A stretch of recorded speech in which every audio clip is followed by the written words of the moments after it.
This is LBC from Global, leading Britain's conversation with James O'Brien.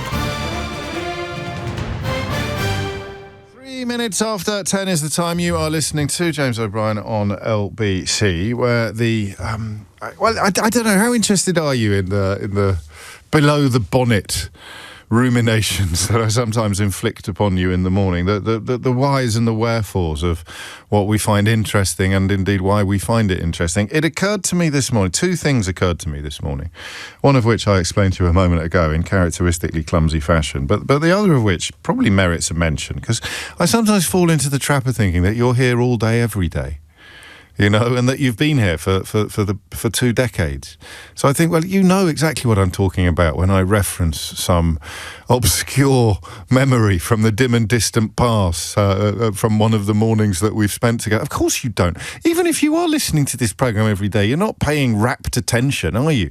It's not as if you're sitting there with a notebook, jotting down, well, unless you're one of the people trying to get me into trouble constantly, of course. But if you're normal, you're not sitting there with a notebook, jotting down little insights and aperçus in order to I don't know, record them for posterity. So it's sometimes worth me mentioning to you why interest in stories ebbs and flows. This one is probably the most obvious one of all. But it only struck me this morning that the older my children get, the less engaged I am immediately, the less sort of emotionally and immediately engaged I am with stories about maternity wards and maternity services.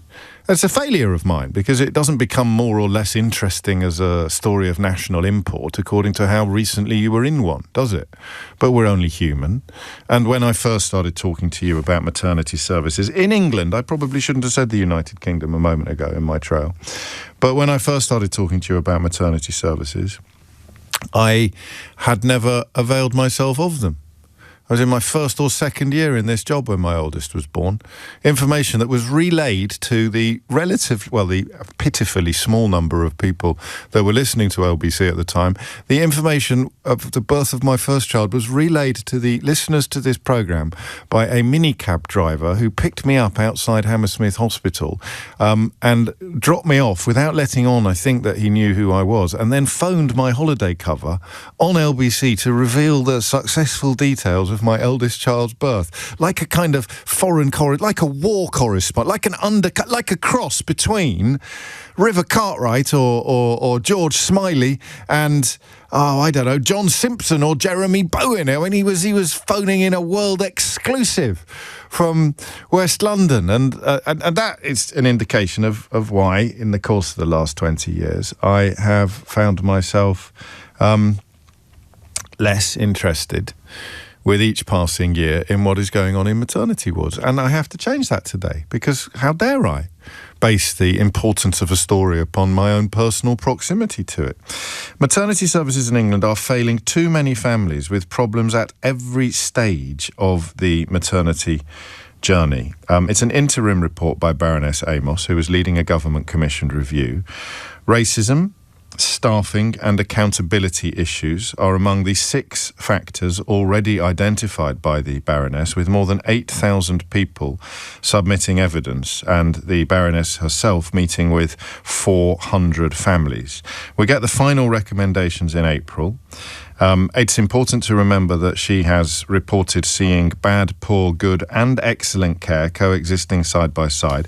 This is always something of a tightrope to walk, because you are listening to this as somebody who works in the sector, and you are feeling maligned and attacked and unfairly judged when you know, or at least you're pretty sure, that you do a cracking job in often very difficult circumstances. So let's read that in reverse order.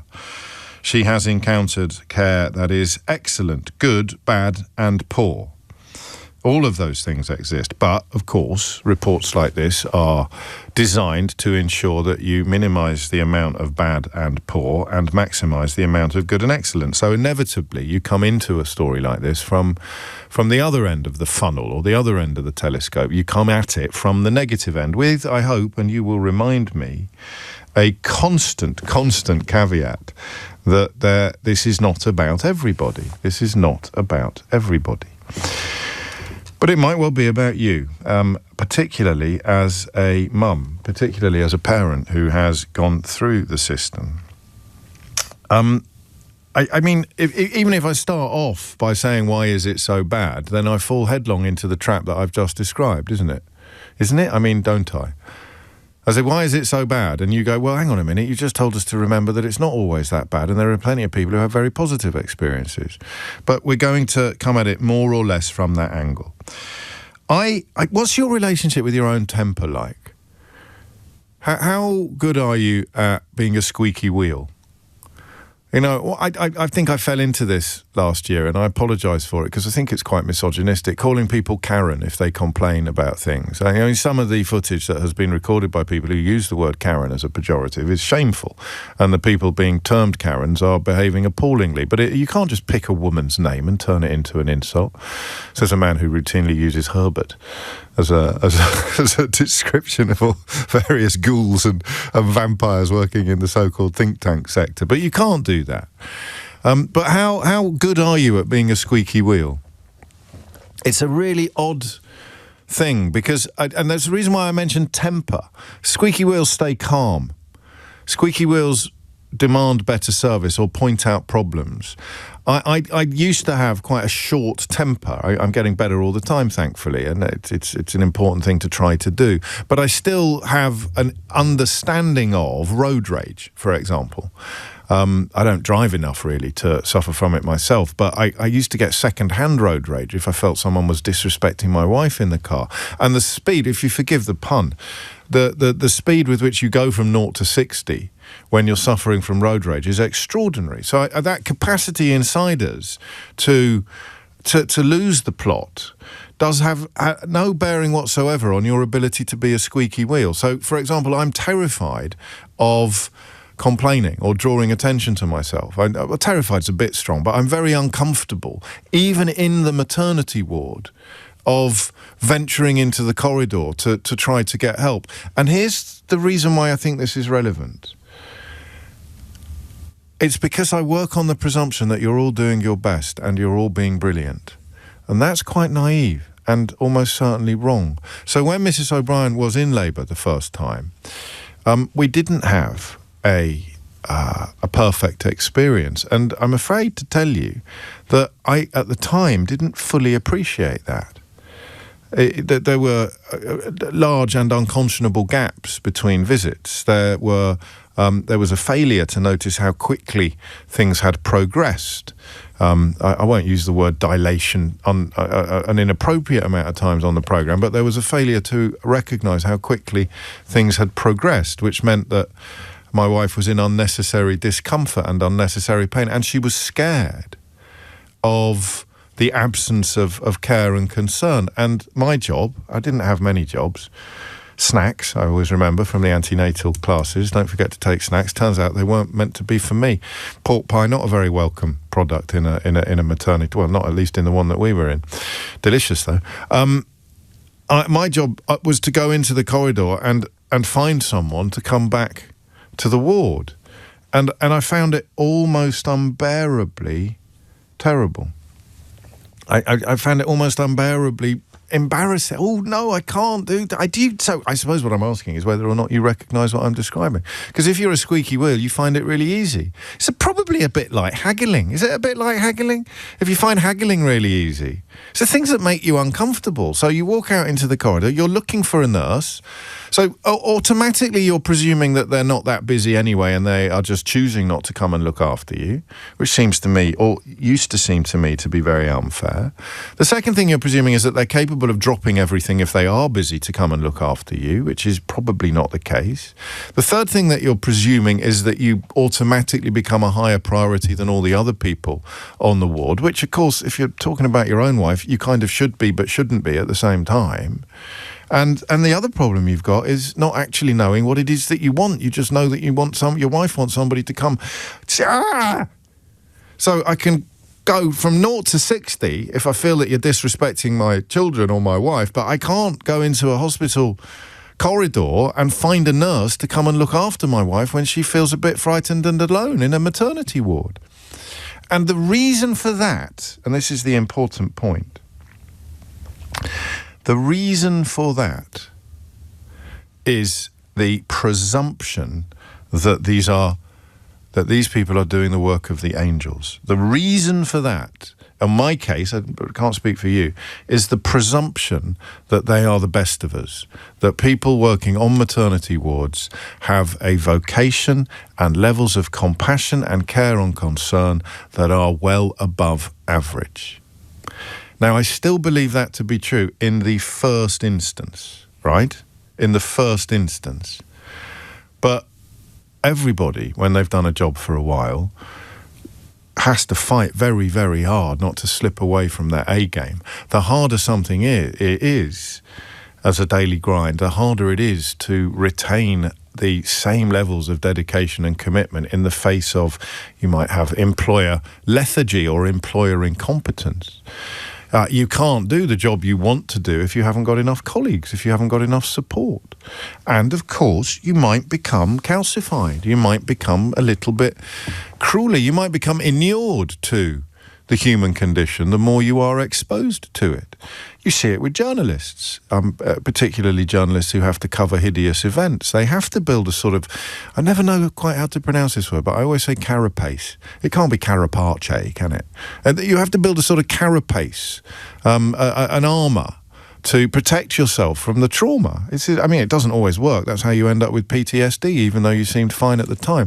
But if you're exposed to hideousness, if you're exposed to traumatic events, you build a kind of defense mechanism that mentally minimizes the impact of what you're witnessing. And I suspect that maternity wards probably do that to people as well. The racism also is something that I am unlikely to experience or guaranteed not to experience. The idea that a black woman in a maternity ward is going to receive worse treatment than a white woman is built on a bunch of presumptions about, for example, the physical strength of black women. The fact that we often see black girls as being much older than we would their white equivalents. You see that in Law and Order. You see that hideous story a couple of years ago about strip searching. But there's also an idea that is built in, it's complicit and it's racist, that a black woman is somehow more physically robust than a white woman and has a higher pain threshold. That's something I discovered from you.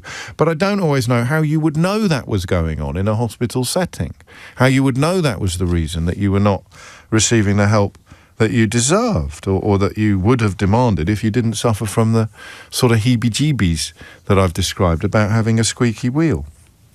There are stereotypes. Asian women stereotyped as princesses, with the implication that they are overly demanding or unable to cope with pain. Black women describing the opposite experience as being deemed to have tough skin and being able to tolerate pain. Muslim families describe feeling discriminated against on the basis of their religion and feeling unable to raise concerns due to fear that those discriminatory attitudes may result in poor treatment for their baby. What's going on? What's going on? And I really want to handle this sensitively, if I can. But how much, how unhelpful is it to have this image in my head of everybody in a maternity ward being on the side of the angels? So you've got, let me just hit the 6 things that Baroness Amos has already identified. You've got poor relationships between team members, obstetricians and midwives perhaps, racist and bullying behaviour of senior clinicians not being dealt with by management. You've got a depletion of services because of capacity pressures, stretched antenatal wards, delivery units, meaning that they can't do what they want to do. Because there are delays in admissions and the use of community midwives in delivery units can impact safety. You have structural racism and persistent inequalities, which is not an opinion, I'm very sad to tell you, it's counting. It's a notably higher risk of adverse outcomes for women from black and Asian backgrounds and for women from more deprived areas. Discrimination against disabled women, Muslim families, refugee and asylum women, LGBT families was also reported. You can hardly be surprised by that, given that discrimination against those groups of people is a practically open season in much of our media and political class at the moment. Hideously for me, a lack of compassion and transparency when baby loss or baby harm occurs. So mothers wrongly blame themselves, which will obviously compound their trauma and impede opportunities to learn from mistakes. Most obviously, there's not enough personnel to provide safe care, and the buildings, this is item 6, are often outdated and dilapidated, in some cases so badly that criminal care is compromised. And to go back to the lack of compassion and transparency when baby loss occurs, bereavement spaces are insufficient or non-existent even in some trusts. I hate one element of the question I'm about to ask you, but I think it is actually important that I ask it, with the constant caveat that huge numbers of people working in this sector are brilliant. But how much of these problems are caused by the people working on the wards? 0345 6060 973. And also, what happened to you that makes you look at this story with a very different feeling from the one that I have? You read this headline with a grim sense of familiarity. You hear a headline that says racism and staffing issues are factors in failing maternity care. Why is maternity care failing, and how much of the responsibility lies with maternity carers? So you tell me what you think it is. Is it the buildings? Is it the people? Is it the funding? And how, if you have experienced racism in a maternity ward, how do you know it was racism? And please let me qualify that briefly. It's not something many of us do very often, okay? So how do you know that the white woman next door in the next ward wasn't being treated exactly the same as, or in the next bed, wasn't being treated? How do we know that these two stereotypes, the Asian woman being stereotyped as a princess, being overly demanding or unable to cope with pain, and the black woman being stereotyped as being able to tolerate more pain than a white woman or an Asian woman and having tough skin, both groups ending up more likely to have bad experiences? How do we know? How do you know that that's what's going on? I hope that's not an inappropriate question, but it's a sincere one. The number you need is 0345 6060 973. And this isn't one of those conversations that's largely about women that I'm going to confine to women, because this is when very often dads are more exposed to what's going on beyond the bed than mums are. Or partners. It doesn't have to be dad, but this isn't one of the conversations about women's health that I'm going to ban men from mansplaining or contributing to, because we go through as much emotional or possibly more emotional trauma than our partners do. So, but why are maternity services in this country failing? James O'Brien on LBC. 23 minutes after 10 is the time. You are listening to James O'Brien on LBC. I'm not for a moment doubting it. The numbers support the stereotyping, but how do you know when you're on the maternity ward that the reason why you're receiving suboptimal treatment is racism? But, I mean, obviously it goes without saying that plenty of white women will have had suboptimal experiences as well, because the entire system is described as failing. And that's the second part of my question. Why? What do you point at first as reasons for this failure? Rovina is in Forest Hill. Rovina, what can you tell us? Hi, James. I've got a 5-year-old now. I live in London. We're quite lucky in London. We can choose which hospital we want to have our children at. It's not really a location lottery as it is in some other parts of the UK. Sorry, go on. No, how did you know I was going to interrupt you? Did I make a noise? I thought you did. I was literally saying to myself, don't interrupt her. But I just wondered, because it's a while for me. It's 18 years in April since I was in a maternity ward. Do you use like TripAdvisor? I mean, do you rank? No, I work in hospitals. I have done for almost 20 years now. Okay. So I do have a good insight, not necessarily about maternity units, but in terms of general care in hospitals. And like everything else, some are going to be better than others. Right, on with the story. I'll carry on. Precisely. Yeah. So I chose the hospital that I work in, because I was very happy at the hospital when I knew that they train their staff to a good standard. And I've had fibroids. Okay. Since 20s, that's when I realised it, my early 20s, and it did throw up a few complications during my pregnancy. I had to have more scans than usual. Right. And there came a week, I think I was about 7 months pregnant, and there came a week when I was just in absolutely debilitating pain. I have never known anything like it. Nothing relieved the pain. Nothing made it easier. There was no let up from it either, so I couldn't sleep. It wasn't like contractual pain that comes in waves. It was just a constant, almost tip of a hot knife in the side of my. Yeah, it was absolutely awful. Okay. I tried to deal with it as best as I could myself at home. Right. But eventually had to go into the hospital and was taken to the maternity assessment unit. Right. And you're not only in great pain, you're presumably quite terrified. I'm terrified, yeah, exactly. So obviously first thing I do is make sure the baby was okay, and she was absolutely fine. Oh.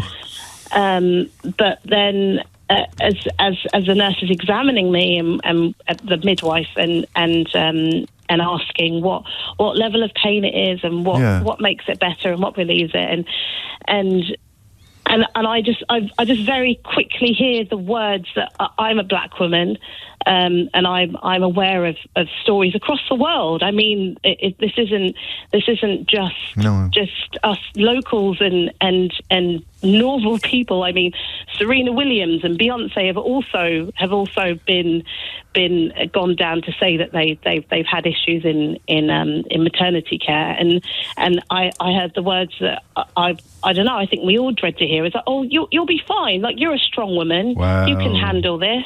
You're a strong woman. How do they? I mean, and what can that be based on, if not upon your skin colour? Or would they? I mean, well, this is the heart of my question. How do I know they wouldn't say that to my wife? I don't think they would. Certainly, they never did. I don't think they would either. And I have no grounds. I have no other. I don't know. That there's no way of knowing that they wouldn't say that to a white woman. No, you can know, but you can't prove it. You can't really prove it. I mean, I'd probably get some messages now from perfectly good people, well-meaning people, saying, no, I'm white, and they said that to me as well. But it's a well-documented trope, isn't it? It's a well-known stereotype that black women are deemed as having tough skin and being able to tolerate pain. Do we know? I hope this isn't a stupid question. Do we know where that comes from? Do we know what? I think it's probably from slavery. Yeah. Yeah. Yeah, I think it's probably from slavery and the things that were put through. It's also why it's kind of historical that young black girls are seen to be older than they are. Yeah. Again, because of slavery, it kind of excused them from all the atrocities that they did to young black girls. A subconscious cultural legacy. If you can put up with that, you can put up with this. And if you're old enough to do that kind of work, then you're old enough to be treated in certain ways by the authorities or by society. What happened? What did you do? I mean, you clearly everything went okay, but in that moment, what can you do when you're feeling anything but strong? Of course, that's the thing, and I think another trope that is put against black women is that we are angry. So I think in those instances, I have to try and stay calm, because if I do allow myself to feel that anger and show it, then that's another You're another proving issue. the stereotype. Then I'm proving the stereotype. Oh, no. Yeah, and this is all during COVID, so I didn't have my husband by my side to advocate for me. Wow. So I had to advocate for myself, and just try and stay calm and say, you're right, I am a strong woman, but I do still feel pain. Yes. And this is intolerable, and I cannot cope, and I haven't been able to sleep. So I need you to help me to relieve this pain. I need you to be my healthcare advisor, assistant, midwife. And that worked. And it did. Eventually it did. It's just a whole load of advocating for yourself, which is exhausting. It's another layer on top of it when you're a patient. Yeah, I mean, I wasn't expecting anyone to get their violins out, Ravina, when I was describing how tough it is for the dad to advocate in those scenarios. But it's the right word to use, and it would have taken a huge burden from your shoulders had your husband been with you. Can I ask you a tricky question? Would you mind? No, go for it. Given your qualifications to answer it, given what you do for a living and what you experienced on the maternity ward. But these stereotypes are, I mean, they are quite likely also to be subconsciously indulged by black nurses about other black women, do you think? Yes. Yeah. Yes, I do. I do think that. Yeah. Which is... and it's hard. There are so many layers to it. Yeah. I think the only way around it, or to try and navigate it, is training. I think we have to be really open and honest about our own unconscious bias, and call it out and train people to look differently, to change their perspective, and to look at themselves and how they judge people. It's snap judgments. And yet, of course, there'll be a Daily Telegraph or a Daily Mail editorial being written as we speak about how dare you suggest that I suffer from unconscious bias, or how dare you suggest that I need unconscious bias training. All of those. All of the people that need it most are the people most adamant that they don't, either because they're quite comfortable with their innate prejudices or because they are too ignorant to see the problems that they cause. Like you say, it's absolutely not just restricted to one race. No. All races are able to be unconsciously biased about anybody else, even people that look like themselves. Yes, you're absolutely right, and it's I'm glad that you well, thank you for answering my question so sincerely, because it is a problem that everybody should want to have fixed, and sometimes we need to be reminded of that. Rowena, thank you. 10:32 is the time. The questions continue. What happened to you is the most obvious one. How do you account for it? Why do you think it happened to you, your poor experiences in maternity services, and why are things in such an almighty mess? With the constant caveat even, that there are loads of brilliant people doing brilliant work in often very difficult circumstances right across the sector. Here's Dominic Ellis with your headlines. James O'Brien on LBC. It is 10:36 and you are listening to James O'Brien on LBC. Some very moving stories coming in via texts and of course, as you'd expect, on the phones as well, but also some explanations, and they're important as well. Peter in Leamington Spa describes compassion fatigue. Maternity staff just suffer with compassion fatigue. Until they deal with that, the NHS will continue to perpetuate the environment where those poor families suffer. And I need a little bit of help with something. I've received, I haven't put it in the correct spot yet. I'll find it in a minute. I've received a very rude message from somebody who is going to head into Idiot's Corner, but I need a little bit of help from you on how I should deal with it, because I can't deal with half of it without proving the other half of it, if you see what I mean. I'll share more shortly. Oh no, hang on, we have got it. It's here. So I've received a message that says, James, and there's a word here that I can't use. James, you are a precocious, condescending bleep. And there's no history here, so we can't click on it and find out what other little gems this character has shared with us in the past. But the problem I've got is that they obviously mean pretentious, not precocious. And yet, if I point out that you don't know what the words that you're using mean, then you could realistically describe me as condescending. I hope you would never consider me to be a bleep, but this person is too stupid to understand the insults that they're throwing at me. And when I point out that they're too stupid to understand the insults, so they've accidentally complimented me. Being precocious is generally considered to be a good thing. It means that you're ahead of your time in terms of talent. It's an odd thing to call a 54-year-old, but nevertheless, here we are. Apparently, I display all of the brilliance and genius that you would ordinarily only associate with a 55-year-old or a 56-year-old, such as my precociousness. But if I now point out how stupid this person is, because they've mixed up the word precocious for the word pretentious, I sound a bit condescending, don't I? I just thought I'd share that with you so you get an insight into the burdens that I carry on your behalf every day on the programme. 10:38 is the time. Back to the phone in. David is in Nottingham. David, what made you pick up the phone? Good morning, James. Hello. I'm picking up the phone as, and I'm not going to use the term harmed. Okay. I'm a dad from Nottingham who was part or is part of the Nottingham maternity inquiry. Right. Of a particular family group where we've had to significantly recurringly tell our stories about the individual harms that we've suffered. I've sat in front of Baroness Amos and presented arguments and data and facts as to where the maternity inquiry that she's been heading up, with support of some amazing families in the team. Yeah. We've been to Parliament to again kind of give the ground rules and the evidence of what this inquiry means and actually shout from the hills as to why the PI is the only way. To answer your question, James, how does this get solved? Yes. What does this report really mean? Use a term, we've got facts and distractions.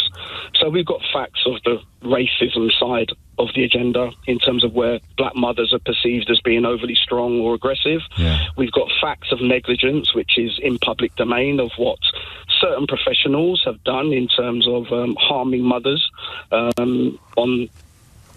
at the point of giving birth, and then the harm to children afterwards, which isn't manifested. But two things I really want to shout about is that, and I'm not saying that anybody is forgetting dads, but we are really forgotten sometimes.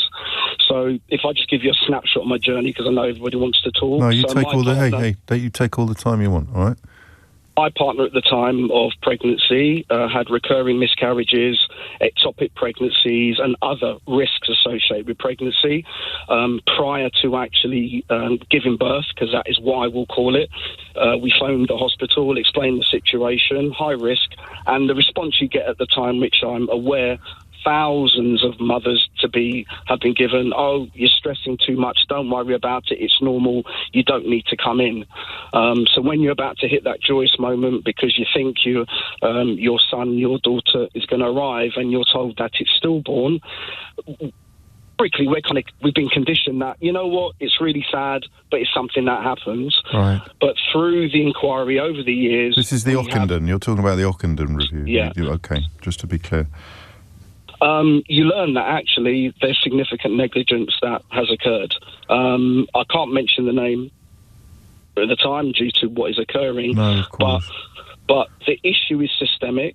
And How did you process that discovery? And also, if you don't mind me asking, what gave you the energy to pursue this and not just to sign up for the traditional, oh, what a terrible thing has happened, it couldn't possibly have been avoided? So why did you not let it lie? I'm so sorry for your loss. And how did you process the discovery that it was something that was done to you, your family, rather than something that just happened? If anger, because when you look at where your family is at the point of that discovery, which is completely broken, which has impacted everybody, where you have a child in a mental health unit as an element of that particular issue, where you have another child that has to deal with that trauma. You're not just dealing with the trauma of your partner, you're not just dealing with the trauma of your family. That thread of pain, it affects everybody differently, but it extends right through that family. Yeah, of course. And then you hear the other stories. There's a mother in our group that has a stoma because somebody made a mistake. Birth is supposed to be the most joyous thing and the thing that actually keeps us going, and nobody's held accountable. And one of the things which our theme is, and I'm sorry if I offend anybody, is the term of dangerous people. Yes. So if you take Nottingham as a prime example of the NHS trust of the last 15 to 20 years, and I call this academic genocide, proceeded over and reports which have recurringly said this place is unsafe. Safe what is going on. There have been deaths that could have been avoided. So the government of not having a PI is protecting people, still not be sitting on a lot of the inquiries that are happening. And obviously just remind people listening what a PI is. A public inquiry is ultimately what basically says forcing you to give evidence and you need to be accountable for what happened. Yeah. There was a recent in Parliament talking about what needs to change in terms of infrastructure in the NHS to avoid these issues. If you don't take evidence from people that got it wrong, how can you change anything? And also the data we're looking at now is old data. We've moved on.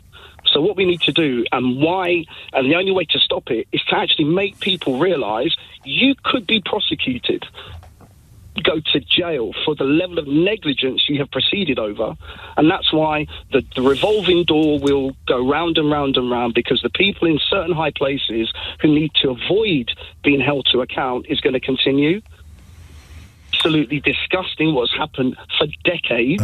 So there needs to be more a kind of consequence, really, and a public inquiry would deliver a much higher threshold for consequences than a mere investigation or a mere report. What did you learn, if anything, about the systemic problems that you described? Because I presume that people don't start off bad or incompetent, but that's why we use the word systemic, that something happens systemically that reduces the level of care and concern that we would, turning up at a place like a hospital, and especially perhaps a maternity ward, that we would just expect. What have you learned anything in that space about how this has transpired?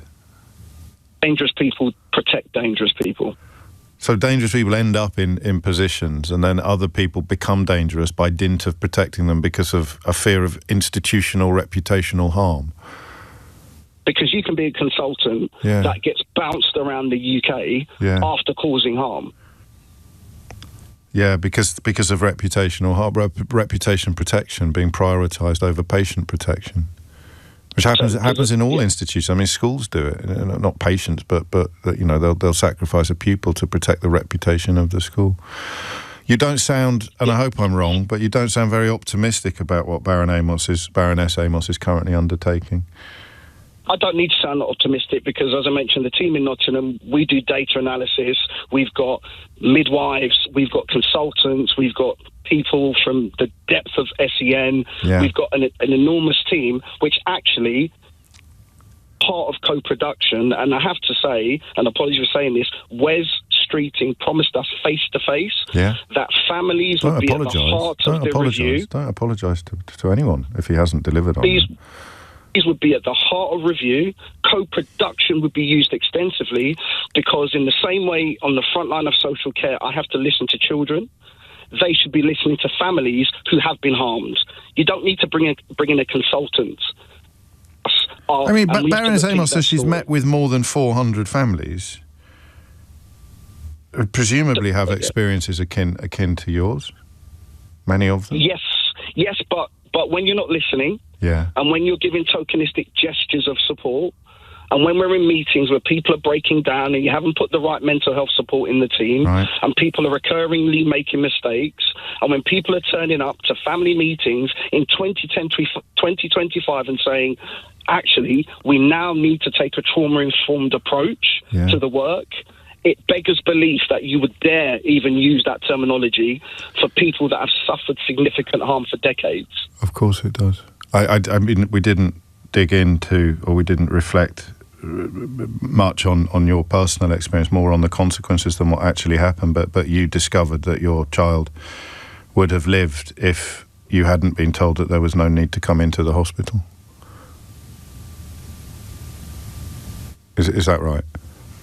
St. James. Yeah, 100%. Let's deal with the dangerous people, and then things can change. Well, I mean, I don't know what to say to you. You're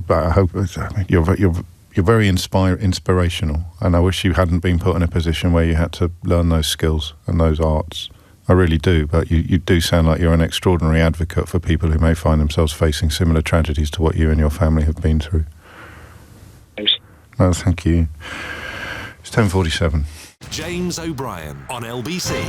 It's 10:51. You're listening to James O'Brien on LBC, where, as you will may be aware, I haven't reminded you yet today, but the fact that there is a by-election unfolding somewhere in this country means that we are all absolutely terrified of talking about anything overtly political. Probably more terrified than we need to be, but I ain't going to risk it. So our topic selection, our story selection is informed partly by Ofcom regulations that forbid broadcasters from doing anything. Well, obviously they don't forbid broadcasters from doing anything, but that's the premise on which I operate. It's why we invented Mystery Hour.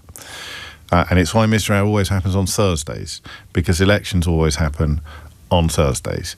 And that means that at least 1 hour of the programme is insulated, almost entirely insulated from fears of accidental politicking.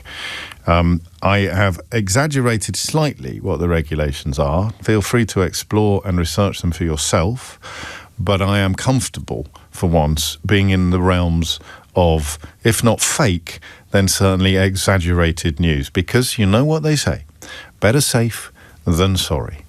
Hands up if you've ever had an Ofcom ruling against you on account of getting it wrong on an election day. Oh, it's just me then. My colleagues probably weren't even born when that happened. So sprightly and youthful is the current team. And it is also why we can probably find a little bit of room to have a little bit of fun with things like this. Unhinged headline. This is a doozy. Children do not belong in pubs or restaurants, so stop bringing them. Right, someone called Shauna Brown in, perhaps inevitably, either in the Daily Telegraph or on the Daily Telegraph website. So there you go. Children do not, but if you see a child in a pub, you pick it up, take it outside and phone the authorities. Ditto restaurants. God forbid that families should go to restaurants for example, Sunday lunch. Because that is... I can't be bothered to read the articles that qualify for inclusion in Unhinged Headlines, because that's the whole point of the Unhinged Headlines. They're designed to make you read the article. And I say, no, I will not read the article, because I will not fall into the cult of the... Unhinged headline. It is 10:53. Back to the altogether more serious business of crisis in maternity care, failure in maternity care, and... indubitably racism in maternity care. Kate's in Westminster. Kate, what would you like to say? Hi, James. Hello. Hello. I just wanted to, before I tell you my story, I just wanted to say to you that thank you for everything you do as a broadcaster, and you're just a fair and impartial individual, just a great man, and you always speak for the underdog. Thank you. So thank you. I don't know that I always get it right, but that's very kind of you. I appreciate it. You're welcome. So I wanted to share with your listeners my story that happened to me just over a year ago. So I have a little boy, and he's now a year and a half. And my maternity care, I'm mixed race, and my partner is white. And leading up to baby being born, my maternity care as an outpatient was excellent. I really couldn't fault it.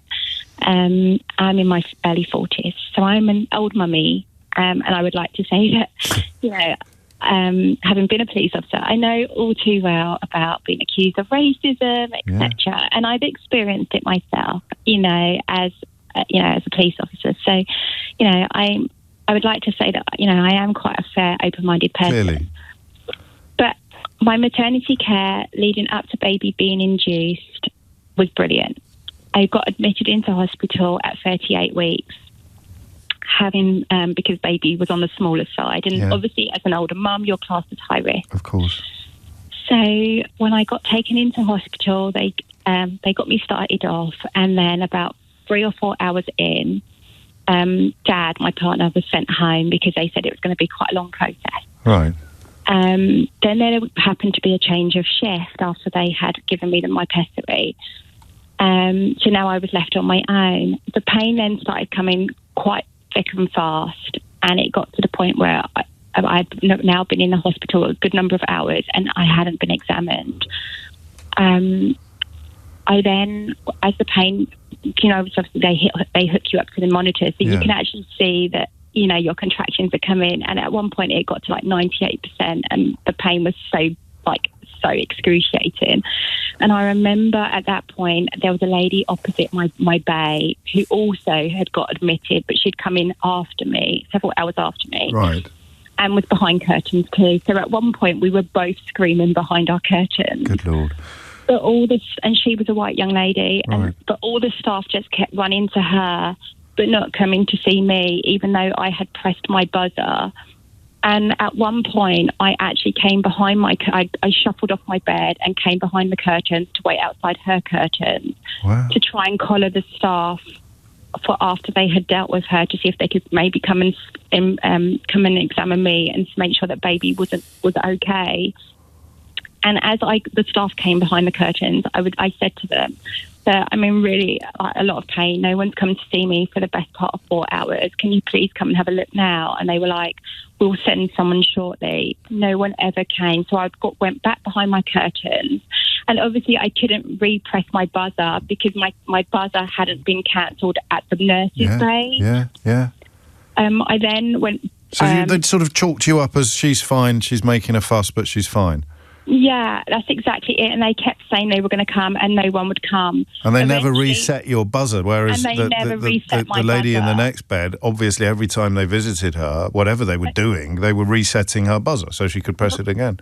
Right. And so what happened was an hour had passed. I then got off the bed again. And by this time, I'm in excruciating pain. And I had to hold my belly up just to relieve the pressure. I then shuffled out to the nurse's bay. And there was 2 nurses. One was messing about with the other one's hair, her ponytail. And I could see my buzzer behind them flashing. And I said to them, look, I'm in so much pain. Can you please come? Like, I'm now really, really worried. And they said, who's your midwife? And I told them. And they said, okay, well, she's now gone off duty. We will send someone shortly. Again, no one came. So I went back to my... You're still traumatised, aren't you? I was honestly, the level of treatment that I could compare to the lady next door was far different. And that shocked you? It really shocked me because you hear all these stories on LBC and you do read a lot and you think, okay, I've never experienced that. Yeah, of course. But when you're in that vulnerable position where you think that your baby is in distress and you're in excruciating pain and no one's come in, you can compare the level of treatment. Eventually, it took me to have to call my partner and say, you need to get your butt to hospital now because no one's helping me. And he drove from his home in Surrey and he parked up, paid for the meter, got to £500. got to the ward and he opened the curtains, and by this time I was bent over the bed screaming, please just get someone. And he then went straight to the nurses bay, and I could hear him shouting, you lot in here now, because he was just like, he's a typical big burly builder. Yeah. And they came running, and I don't know if, and my heart... To this day, yeah. And my heart tells me they came running and thinking they were going to be dealing with a white patient, and it was me. Because it was the same women who were messing about with each other's hair at the nurse's station that came. Good Lord. And then... obviously, by this time, I could feel a lot of pressure. So they tried to stick me in a wheelchair, but I couldn't sit down because I could feel baby's head. Yeah. And by the time I got wheeled off to the actual delivering suite, I don't know what happened because it was like I had an out-of-body experience. And after that, it was just, baby was born, but he was born with like the cord wrapped around his neck. So had I not called my partner when I did, things would have been far different. And how terrifying. Yeah, when women say that they get treated far different when you happen to be brown and black, it is very, very true. And you had a healthy skepticism about that previously. I'm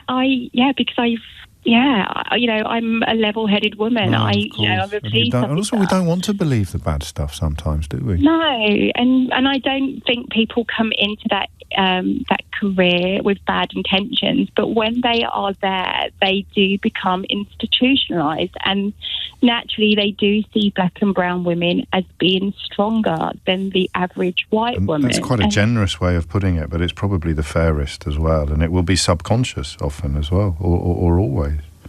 Yes.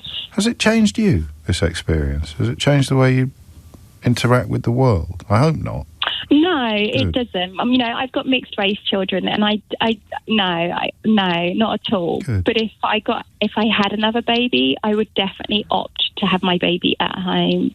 I would not put myself in that position again with having to put my baby and my life's care in And how is baby? hands. Oh, he's brilliant. He's a typical little toddler who is just, they have too much. I'm not cut out for this energy. I think you're doing great. Yes, but he's brilliant. Yes. Can I ask you a weird question? Of course you can. It's not that weird. Don't worry. Have you got a cousin called Tess? No. All right. So because somebody listening is convinced that they're related to you and that you're, because of your background in the police service, using a... Oh, no, not me. Well, no, that's fine. I told you it was a weird question. No doubt about that. Thank you, Kate. That's well, it's a happy ending, but goodness me, it was a horrible journey to the happy ending, wasn't it? A really horrible one. And I don't think it gives, for the record, I don't think it gives Kate more credibility. But it is interesting, isn't it, that you can have a healthy scepticism about some of the things you hear from other people on this radio station, as she explicitly referenced, until it happens to you. It's 11:02. James O'Brien on LBC. It's 6 minutes after 11, and I have to tell you, I opened the show today, if you were listening an hour ago, by reflecting on the fact that you're probably not listening as closely as I like to fondly imagine, and you won't necessarily have a frame of reference that is... Some people can remember more about this show than I can. I've got, messages, frequent correspondence that will routinely remind me of things that I've actually forgotten, even though it was me that said them and not them. My friend Gary's particularly good at this. But I acknowledge that not everybody will know what I'm talking about, but there was a Mystery Hour answer late last year, December, I think.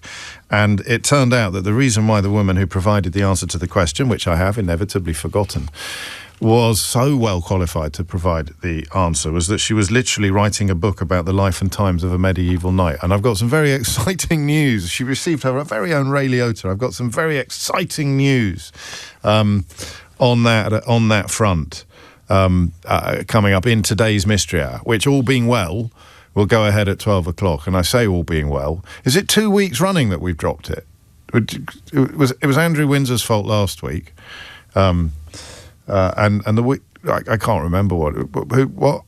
Anyway, we haven't done it it feels like we haven't done it for ages. I haven't been away, have I? I haven't forgotten a holiday or anything like that. But there's been some very serious breaking news unfolding in recent weeks, so that I think we've only done 2 out of the last 4 weeks. One out of the last 4 weeks. I don't know why I just turned into Boris Johnson there. We've only done 1 out of the last 4 weeks, I believe, but we are intending to do it today. If you don't know what Mystery Hour is, you are in for a treat, dare I suggest. Okay, here is an election day special, by which I mean a phone-in that I may not do on a normal day, but on the days where Ofcom prevents us from talking about most political issues or anything that might influence events, wherever it is that a by-election is currently being held. A full list of candidates is available, lbc.co.uk. But I am going to do it today, and I'm going to do it, if you'll allow me, in a very, very personal way. I'm going to ask you why I get so angry about something. And obviously, when you answer the question, you're not just going to be talking about me. You know, me, the precocious and condescending bleep. You are also going to be talking about you. So I'm merely the conduit or the vessel through which you can articulate your own incoherent rage. Because of all the things that happen, and I take the mickey out of topics like this when other people do them, very affectionately, obviously, but getting a parking ticket can inspire epic levels of rage in people and a sense of absolute injustice and incoherent fury. And yet, for me, listening to you talk about your rage at getting a parking ticket is even more boring than sitting in the dentist's waiting room. I mean, it is the most boring radio I think I've ever heard. And for reasons that I will leave you to speculate upon, I have heard a lot of boring radio over the years. I've probably been responsible for most of it. But it is perilously close to similar territory, with one crucial difference. I feel this rage. I feel this incoherent fury. I feel a visceral horror at what I'm about to describe to you that seems to me to be completely at odds with the actual gravity and seriousness of the situation. Okay, so I am the vessel. The question is, why do I get so disgustingly angry about this thing? Have you worked out what it is? Have I said what it is yet? I don't think I have. Have you worked out what it is? Let me have a look at my inbox and see if anybody has actually second guessed it. 10 minutes after 11 is the time. I don't suppose I've invited you. Do I mean in no, I don't. I mean incoherent. It's like literally I can't get the words in order to express myself. So what do you think it is? Should we do that first? Do you want to have a guess at it? And then when I ask you why it has such an emotional impact on me, you can... Well, I suppose it might be a little bit weird if you answer the question imagining what it's like to be me and you don't get any emotion. You don't get angry about it at all. I don't get angry about it at all, James, but the reason why you get so angry is ... That would be a little bit weird. That would be a little bit close to psychoanalysis, wouldn't it? So I presume that we are going to be doing it more through the... method of me telling you how angry it makes me and you going, yeah, me too, I think it's because. Shall we have a little look at what it is, at what people are suggesting? It's not littering. Thank you, Chris. It's not dog poo not being picked up. That gets me, don't get me wrong, that gets my goat, but it doesn't get the full elephant or whatever it is that's got by the thing that we are about to discuss. It's not kids in pubs and restaurants, although I like that. That's comedic recall. That's a nice little knockback to an earlier moment in the programme.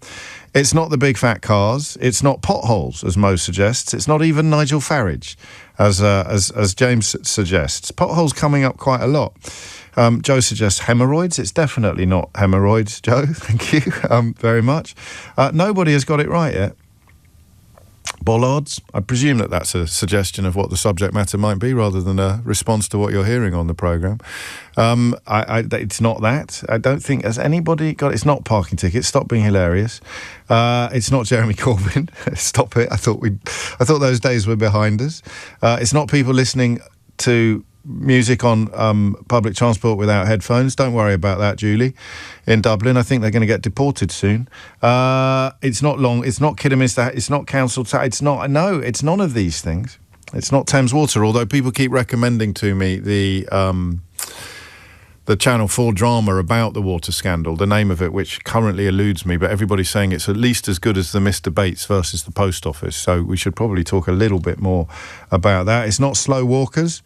It's not Brexit. Don't be ridiculous. I'm very relaxed about that. It's all gone so well. It's not shoplifting. No, has anyone got it right? And the producer says someone has got it right. One person. I can't find the person who's got it right. Oh, we put it in the on-air queue. Hang on. Big what you did? No, not shoplifting. Not joggers who spit. Not litter. Ah, well done, Trisha. Oh, well, you spoilt it now. So Trisha got it right, but she added, come on, James, aren't you about 45 years old to describe yourself as precocious? I can think of a few alternatives, though. Everyone's a meanie today. Or maybe that was not mean. So Trisha's the only one that got it right. And it's fly tipping. Okay. 1 in 20 incidents of fly tipping were of tipper lorry load size or greater.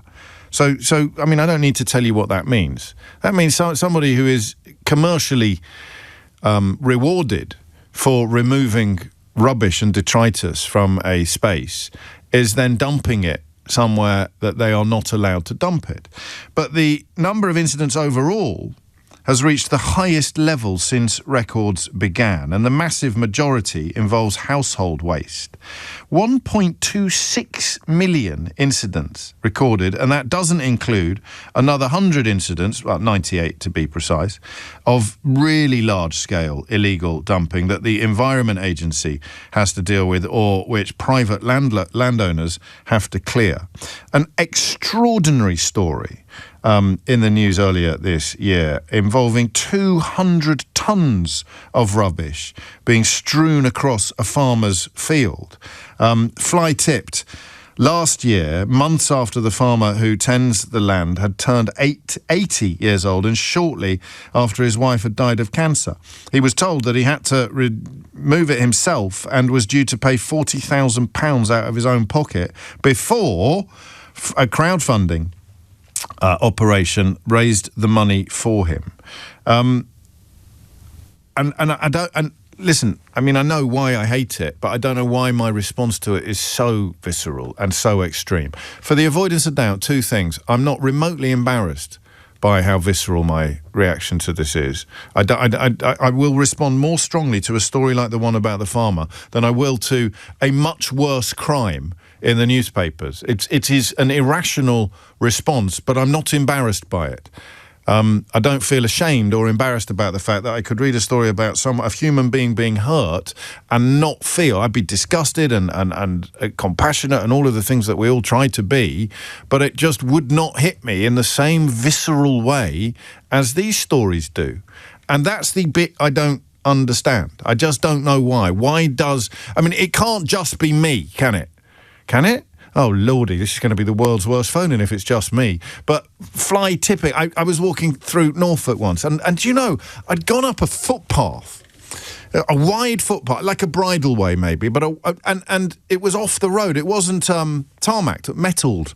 There's a question for Mystery Hour. Why do we say that roads have been metalled? It wasn't a metalled path. It didn't have tarmac on it. It was just a very ancient, well-trodden, rural pathway wide enough to accommodate a transit van, and I literally came around a corner to it would almost be a copse. That's a lovely word, isn't it? Copse. Almost a copse. And about one transit van load of rubbish, a couple of mattresses, bedroom furniture, had just been done. So someone had driven quite carefully to a spot where they wouldn't be seen unloading the van, and they had unloaded the van in the middle of some of the most beautiful countryside in the United Kingdom. And if it's the most beautiful countryside in the United Kingdom, then I think we can all agree, apart from all the racists and weirdos on social media pretending that London is a hellhole, I think we can all agree that it is among the most beautiful countryside in the world. And somebody had driven their van full of crud. That was close. Can I say the other word on the radio? Yeah, of course I do. I would talk about the 4 donkeys of the Crapopolis.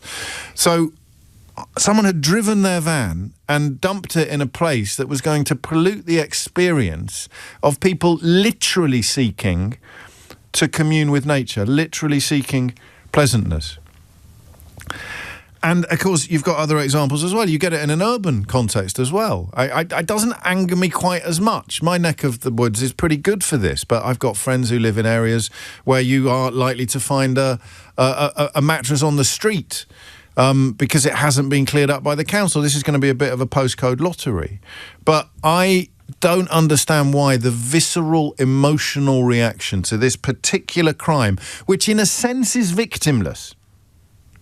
Now, I know it's not in another sense victimless, otherwise I'm a flipping victim of it, clearly, but it is, in a sense, it's victimless. You don't come away from an encounter with fly tipping bruised or bleeding. You don't come away traumatised, really, unless it is an extraordinary example that you're going to bring to the table by dialing 0345 60973. I don't have the same response to graffiti, even if it's really bad graffiti. I quite like nice graffiti. But if it's just rubbish, if someone's scrawled their handle on a previously pristine piece of public furniture, it really gets my goat. But there's something about this particular behaviour that speaks to something inside me that I can't properly articulate, and I want to know what you think it is. Does it say something profound about society, about the direction that society is taking? I mean, oddly, you were joking when you suggested it's people listening to music on the bus or people listening to music on the tube. I wonder if they're part of a similar phenomenon, in that the thing that baffles me most when I sit on the bus, it happened to me yesterday, actually, I sit on the bus and the person behind me is watching something on a screen and very loudly and not wearing headphones. And I sit there and I find myself thinking, what absolute absence of... It's not even concern. I don't expect you to be concerned about other people on the bus. It's an absence of acknowledgement of their existence. It is as if you conceive of another human being or another group of human beings, whether they're bus passengers or walkers or neighbours. You conceive of another group of human beings and you care so little about their existence, not their sensibilities or their opinions or their emotions, their very existence, that you will behave in a way that is utterly contemptuous of their equality to you, their shared agency. So you're sitting on a bus inflicting your noise on people that don't want to listen to it. That to me is like a 4 out of 10 on the scale of whatever it is that I'm trying to describe. But fly tipping is a 10. And I want to work out why. Because you don't get hurt by it, you don't get bruised by it, you don't get injured by it, you don't get traumatised by it. It's not something that is going to blight your life unless it's on your doorstep, but for most of us it isn't. For most of us it's something you encounter. You've never been anywhere near this farmer's field. I'm not even quite sure where it is, to be honest with you, but you've never been anywhere near this farmer's field, and yet the disgust you feel at some shoddy person dumping tons, 200 tons, fridges, mattresses, children's toys, 200 tons just strewn across a field in the middle of our countryside, in the middle of Hertfordshire, no less. Thank you. It reaches parts that other antisocial behaviours cannot reach. And I want you to tell me why. Why is it that this particular behaviour is so utterly and uniquely obnoxious?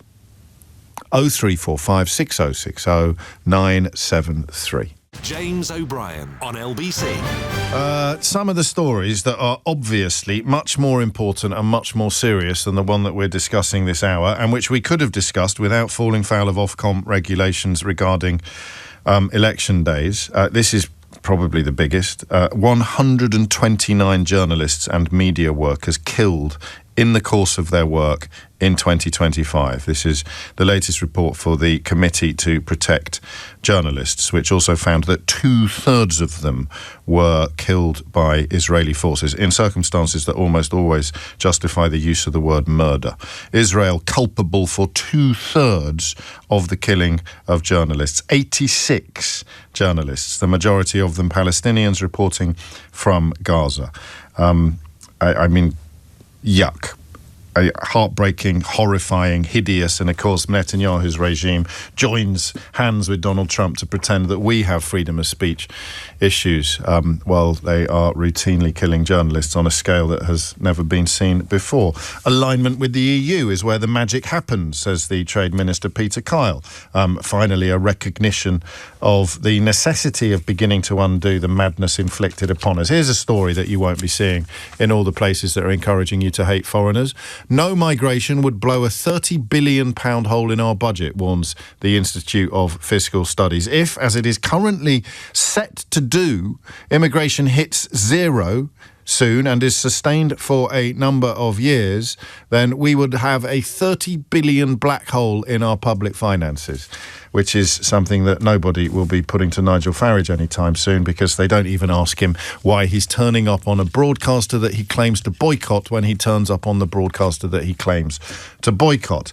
Tommy Ten Names has been invited to the United States of America by the Trump administration. It's hard to know which crime makes him less suitable for that visit. Would it be the mortgage fraud? Would it be the immigration offences, trying to get into the country using a fake passport? Would it be the conviction for assault? Or would it be the contempt of court that he was convicted of when he almost jeopardised the trial of members of a grooming gang? I don't know, but he gets involved. So there's loads of stories that you should have a much greater emotional reaction to. But today, on a scale of 1 to 10, it's the fly tipping that gets a 10 from me. Some of the others get a 10 as well, actually, but that's not irrational. This is irrational. I want to know why. Bill's in Maidenhead. Bill, what would you like to say? Hi. Hi, Hello. Can you hear me? I can, Bill. What's going on? Good. Well, for me, it's an 11. Whoa! All right, for me, it's a 12. Yeah. I am really angry on this. And because, one, violation of that which I view to be the most precious commodity amongst where I live, which is the land on which I live. Yeah. That violation is then somehow being ignored by authorities Oh, we're going to go. Phone line's gone south. I don't know. I hope you haven't fallen down a hole. Abby's in Calderdale. Abby, what's going on here? Hi, James. Hello, Abby. I'm going to be very careful, but I'm actually a local councillor. Stop it. Stop. Sorry, carry on. I've said I can say that. Okay. And this is like the biggest thing for the people where we live. Is it? Because Calderdale, it's awful. It's beautiful, isn't it? It's beautiful, yeah. It's awful. It's such a visceral reaction to people dumping their rubbish where we live. I'd bring back the stocks. In a heartbeat. Yeah. Bring back the stock. Stick people in the spade and we can throw fruit and vegetables at them. Oh, then you're fly tipping. So no. Oh, yeah, good point. Oh, you're clever. No wonder you're a councillor. Go on. But it's also not victimless, really. No, it is in the way you're saying. Yeah. But we all pay for it with our council tax, don't we? Yes, we do. We want it to be cleaned up. That money comes from somewhere that isn't going somewhere else. So in a very real sense, it's not a victimless crime. Why do you... I mean, Bill used the word violation, which is a good word, but why do we react to it in such a visceral way when, everything costs money? You're obviously right to tell us that we have to pay for it to be cleared up, and that's an injustice, but it's not... It shouldn't really be ringing the bells at the volume that they ring whenever this subject rears its ugly head. It's doing something primal, isn't it, to us? Something almost... primeval. I think it's because it's so unfair. There's lots of things that we have to pay, like policing. Ideally, we wouldn't need any police, but we understand that as a society, we need policing. Yes. But there's no... Yes, that's a good dumping answer. A mattress in a field is not a product of living in a society or a community. It's an entirely selfish act by an individual. And it does. It's like most of us wouldn't do it. I can't imagine a situation that I would tip a fridge out the back of my car. No, nor can I. That you're getting really close to it, aren't you? It's that because you imagine what you need to be to do it, and then it becomes personal. You see, because even if it's not on your doorstep, if someone were to do it in the environs, for example, of the Bronte waterfall or one of the other beautiful jewels in the crown of Calderdale, that they would be personally insulting you. It feels like a personal insult because they have, we think, consciously accommodated your existence and your concerns and then literally pooed on them. Yeah, we don't care that you might be out walking your dog and don't want to see it. We don't care about anything else. And people are making a lot of money of it. Let's forget that. Right. Some of this is quite a big industry. How likely is it that somebody doesn't realise that the person they're paying to take away their rubbish is dumping it in a beauty spot or dumping it in the middle of the countryside? I think it's highly likely, actually. Okay. Yeah, I think that there are ways of checking, but how much do we check? Because people will dump, things with people's addresses on, from a house move or something, and then they'll just come after those people who have, in absolute good faith, paid people to collect their rubbish. So in a way that we're finding the wrong people, although hopefully they'll still have the phone number of the person responsible, but they're not going to have a name and address, are they, or anything like that? Not necessarily. Your council status aside, could the authorities do a lot more in that? Because I can't help thinking, I'd appoint a czar. They've got czars for everything else at the moment. Appoint a fly tipping czar and just nail it. Work it out. As soon as it appears, you ring a number, someone turns up, rifles through it, finds some evidence, hit the local CCTV, get on the AP, what's it called, the APNRs, just find the people, because the vehicles are going to be used again and again. They're not going to be dumped on the spot. Find the people responsible, stick them all over the news, put them on local social media, and then obviously you can't put them in the stocks because that would involve more fly tipping. And just do more, or am I sounding a bit like the kind of people that make your life a misery by writing you letters in green ink? No, this is the nicest kind of thing that I've had in a long time. People, they are doing more. There is new legislation where we can charge people, fine people more, and that's working its way through, so that's having an effect. Our local communities are fantastic at, grassing on people, for want of a better word, and they will, take pictures of number plates and things, and that helps. So I think, in a funny way, the angrier people are, the easier it is to enforce. Because if we are getting lots and lots of phone calls and emails and letters and greening, then we have a case to say we need to sort this out. So the anger really helps. and it galvanises communities to do things, because it is communities this is happening in, Yeah. So there's really you'll know more about this than I do, but there is now new guidance for local authorities, including the seizing and crushing of vehicles used to do it. And indeed, I didn't realise it's the naming and shaming of culprits by councils on social media. I'd never, ever do this. But there is a little bit of me of wondering whether we can help, whether we can galvanise the massive army of listeners to this programme and just do something about it. Because of all the things in all the world, you had to walk into this one. Oh, sorry, wrong film. Of all the things in all the world that you sort of feel that, as Abby's just beautifully portrayed, that community is the answer to the problem. This feels like one of the biggest, doesn't it? It's 11:32. Dominic Ellis has your headlines. James O'Brien on LBC. It's 25 to 12 from Calderdale to Croydon. So from the beauteous English countryside to the built-up South London. Croydon's the worst in the country, apparently. 145 incidents a day of fly tipping, costing a council that's already skint about £1 million a year to clear up. I never know how they work these figures out, because some members of staff are on a salary that they would be paid regardless of what they were actually doing that day. But £1 million a year to clear up 53,268 incidents sounds like a bargain. But as Abby reminded us, the councillor from Calderdale, sounds like a character in an Alan Bennett play, doesn't it? The councillor from Calderdale, as she reminded us, this costs money. This is our money that will go on this. Why does it get? I'm glad we got Bill in Maidenhead back on the line, because you were beginning to sound quite lyrical, Bill, in your horror at why, on a human level, do we find it so extraordinarily upsetting and angering? Well, I think for anybody who is paying attention to these awful news reports, I think it's simply because we all together, regardless of all of our persuasions, value the beauty of the countryside in which we live. And it really is quite extraordinary, this island on which we live. Yes, you're right. And I have been really banging on about that for 45 years since I've been here. And to these monster dumps that have suddenly appeared like they would have been overnight. There's just no way they were done overnight. They were done over days, if not weeks. They must scope places out. This poor bloke in Hertfordshire, they must have scoped out the fact that no one was really walking through those fields, or the bloke who owned them was busy. The poor bloke was 80 and he just buried his wife. They must have just clocked that they could do it, and there was nothing in place to stop them. I mean, I'm reluctant to blame... The area... Go on. The first one, the big monster... Yeah. It was mixed up with the fact that it was on royal land of some sort. Okay. And so listening to your solution, and I think you're on the right track with solutions, that is an army of people. And there's lots of armies out there cleaning up what the council doesn't clean up along motorways.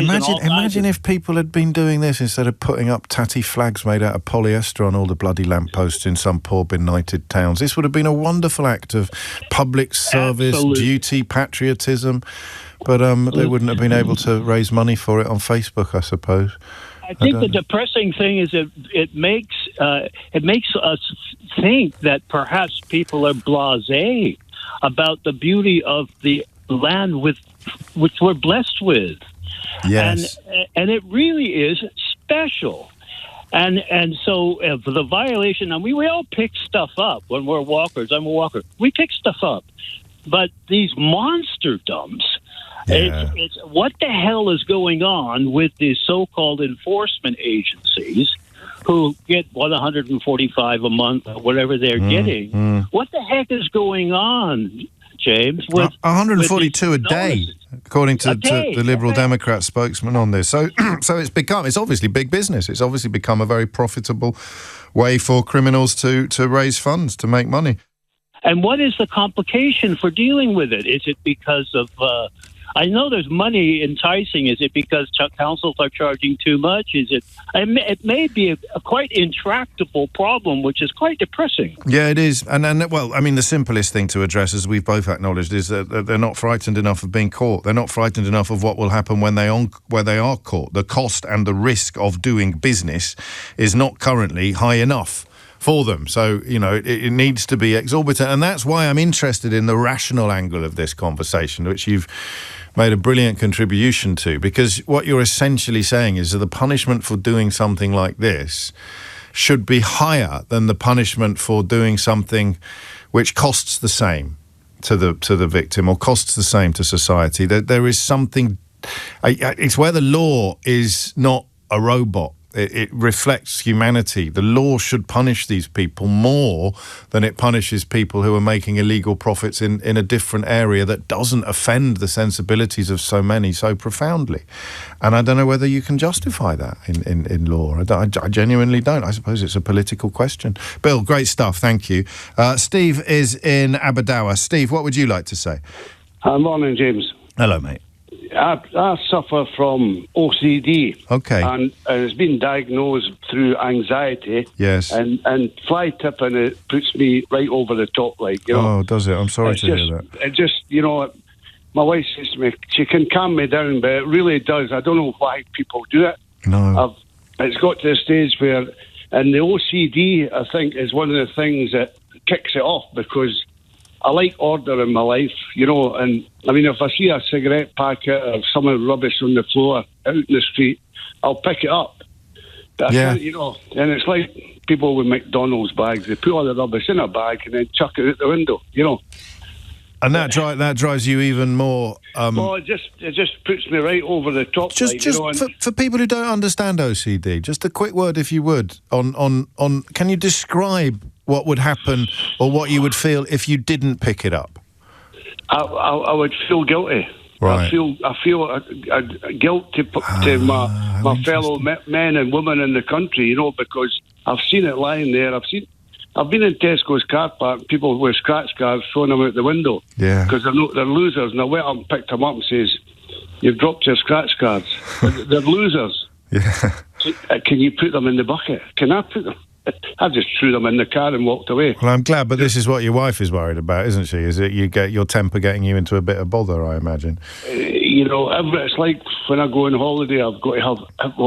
that's, now she's sort of... I've controlled her. I went and spoke to a beautiful young lady who's 3 hours at one afternoon explaining everything.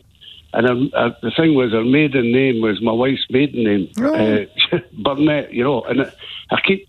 Anytime I have OCD or anyway, I immediately refer back to that. And I know that you suffered, you went and got help, I went and got help, Yeah. Another strange thing is, we're both like bridges and we're both like cranes.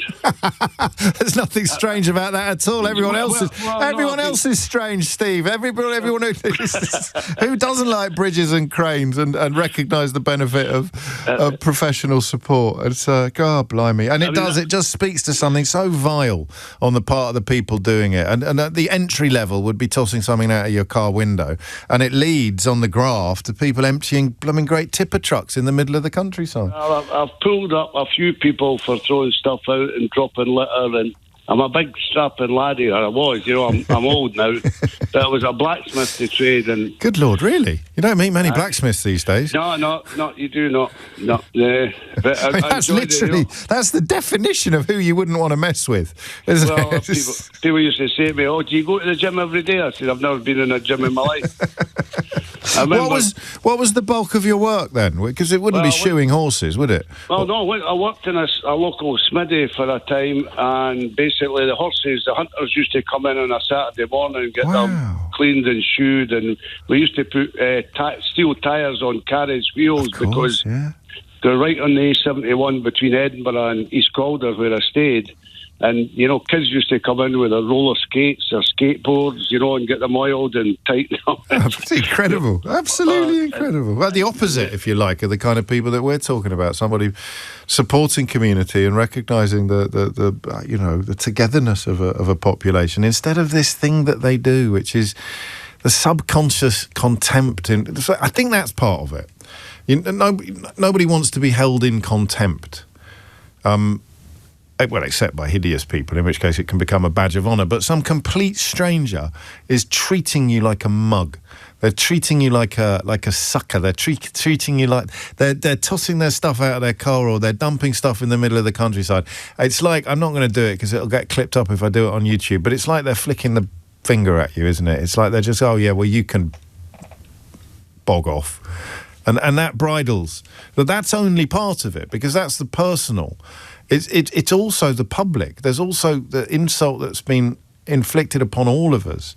You know, Steve and I have never met in person, despite our shared love of bridges and cranes. But there's a sense of fellowship here. It's us versus them. It's people that give a monkeys about each other and people who clearly and categorically don't. James O'Brien on LBC. It is 11:48. Similar. I don't know whether or not it's a consequence of Unhinged headline, or whether or not people have arrived at these conclusions independently. But the creative director of the New World newspaper, which I used to be the New European, and I've recommended it to you on several occasions. It's such a good read. It's a really great blend of nourishment and entertainment. You know, you'll chuckle reading it, and there'll be bits that you really, really enjoy on quite a light level, levity level, and then there'll be bits that you really have to get your teeth into, and which convey really important stuff. Brilliant team over at the New World. But Martin Nichols is the creative director, and he's invented the Alistair Heath headline generator. I've only just seen it on Blue Sky, and I've shared it if you follow me on there, at Mr. James O.B., in honour of the Sunday Telegraph's editor and official Maddist columnist. He is also the patron saint of Unhinged headlines. You can now just enter in a subject matter, and the generator will give you your very own headline. Which, here's an example. If you would, so the civil service. The problem with things like this is that the line between parody and reality becomes tissue thin. So if I said to you, Alistair Heath has written an article for the Daily Telegraph.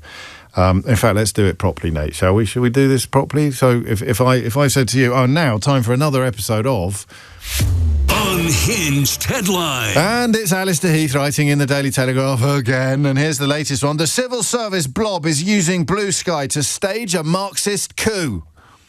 And I said to you, real or generated by the parody headline generator? Hand on heart, what would you say? If you didn't know that this was a little introduction by me to you of the parody headline generator, that would go as real, right? You say, would Alistair Heath write an article under the headline, the civil service blob is using Blue Sky to stage a Marxist coup? Yes, James. Yes, he would. He quite possibly has, although this is one that has been generated by the generator. Here's another one from the architect of the technology himself. Let's do it properly again, though. Unhinged headline. The awful truth about the Alistair Heath headline generator is now too monstrous to hide. Now, you know that one's a parody. Or is it? Yes, you would know that one was a parody, but go and do your own, and feel free to share the results. It's 11:51. Steve is in Croydon, which is reportedly the worst borough in the country for this particular blight. So why does it boil our blood so completely, do we think, Steve? What would you like to say? Yeah, you're right, James. It has been reported that Croydon is the worst place in the country. And just for this, before I get any letters, just for fly tipping, all right? No one is just for sorry. Just for fly tipping, nothing else. I know we've had some bad, hits recently, yes. but fly tipping. In terms of the Grammys, by the way, Croydon did very well because 3 artists from Croydon came from. 3 artists that won the Grammys came from Croydon, by the way. Look at that. We are doing things right. There we go. But with regards to fly tipping, we all hate it because it's like rubbish that should not be there. Yes. But what I propose, and this is a work in progress, is what I call the ABC approach. Oh, yes. Now, the A is all of us. We all have a responsibility for our waste. During the spring, summer, that's when it rises because people are doing refurbs and such like, and they've got all this rubbish. Now, one of the things I propose to my council is that we show what licenses look like. Now, a lot of people know that you need a reference license to remove your waste license. Yes. But what does it actually look like? So by seeing it, or someone comes to your house to say they're moving their rubbish, they need to show you their license. right? Yeah. So you'll have an idea what the licence looks like. You can take a photograph of that licence. Yeah. So that's the first thing. The residents taking power, because these people can't activate or can't operate without our rubbish. You're absolutely right. There's no business model. Yeah. Right? Yeah. So, like it. So the B space, right? And I can't go into too much details because this works with the police, right? All right. Go on. So Are you just the punter who's just having I'm just a punter. But I mean, have you had any contact with anybody, or are you just dropping this from space into the middle of the programme? No. What it is, right? I tell you where it kind of go came from, right?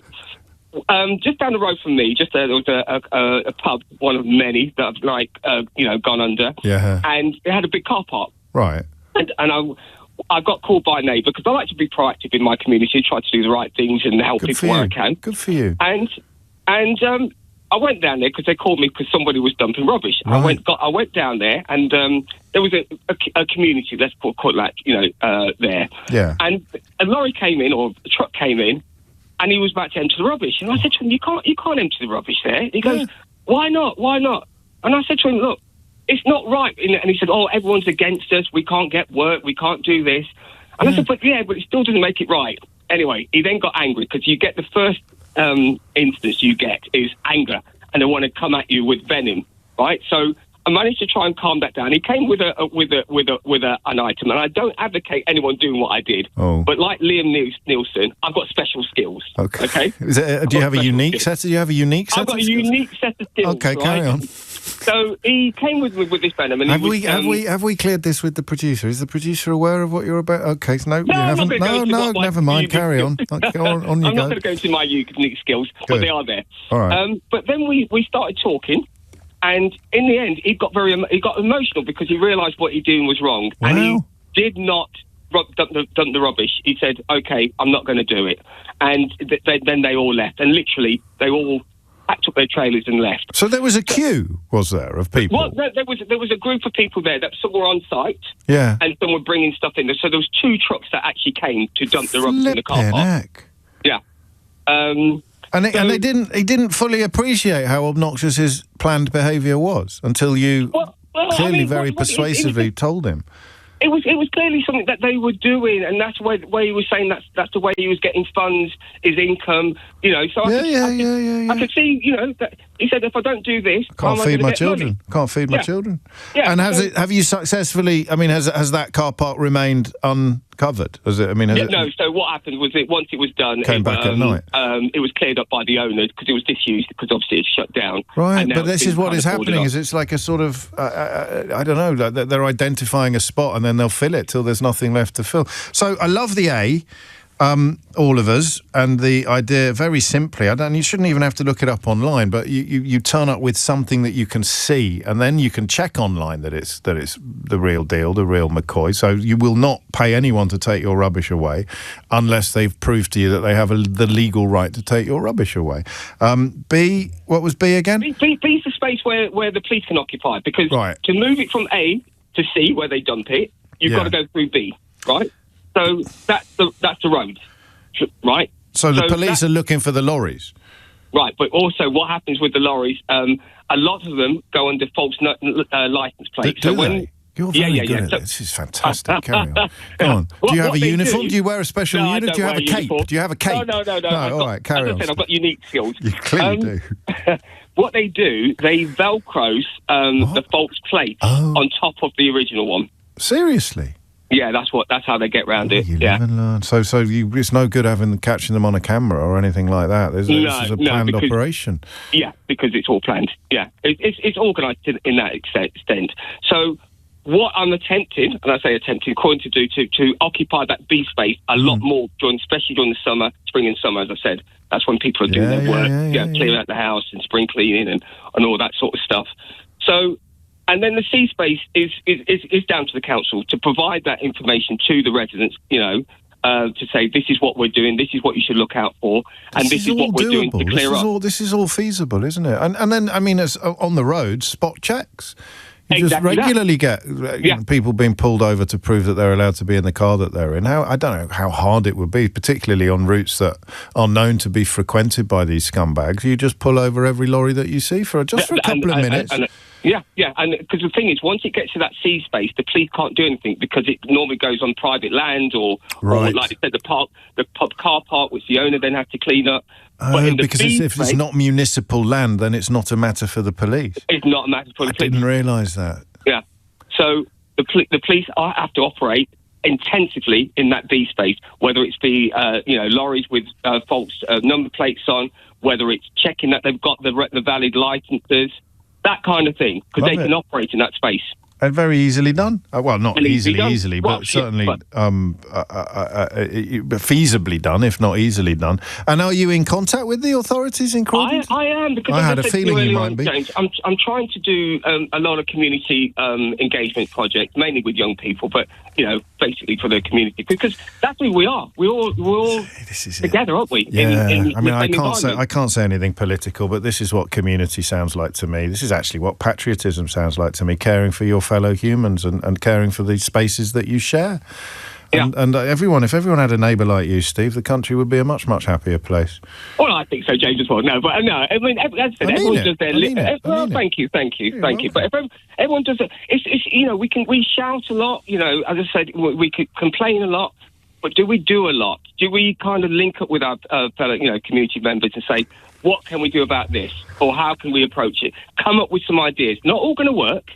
They're not all going to be brilliant, but come up with something rather than just complaining. Have we got the round of applause ready for Mystery Hour? Let's just wait there a second, Steve. I think it's the least I can give you, to be honest. Lovely work. Best call of the week. Fantastic. What a guy. Thank you, Steve. Thank you, mate, for everything you do. Clearly, it's almost the estate agents at Croydon should get him on posters. He's a reason to move to the area. I think we might have a winner on the Alistair Heath headline generator. This has come in from Graham. How James O'Brien became the ultimate symbol of Britain's humiliating global irrelevance. I think they've run that story. It was the Telegraph or the Spectator. One of them did that last year, didn't they? How James O'Brien became the ultimate symbol of Britain's humiliating global irrelevance? Maybe I dreamt it.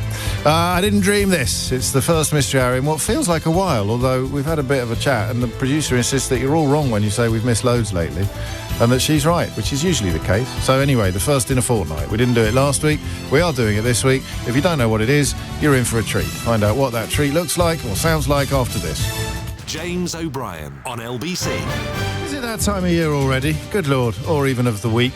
Your weekly opportunity under normal circumstances, if the police aren't arresting members of the royal family or the Prime Minister isn't delivering an important speech, then this is your weekly opportunity to achieve the sort of satisfaction not ordinarily available anywhere else on your radio dial.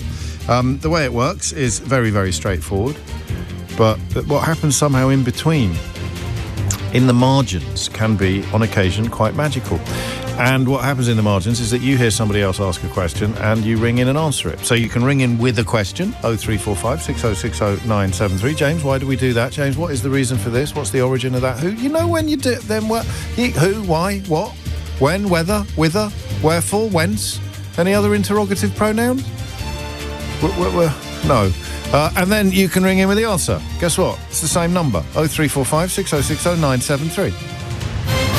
I know how my brain works. I now want to make a list of interrogative pronouns and see if I've missed any out. All the was, the whys, the whats, the wherefores, the whithers, the whences, the wheres. Go on, send me yours. They have to begin with W, otherwise I'm not interested. If you submit my favourite contribution of the week, and it can be either a question or an answer. It has to be on the phones. We don't generally take questions via text, including the 30,000 people who are getting ready to ask me why elections happen on Thursdays.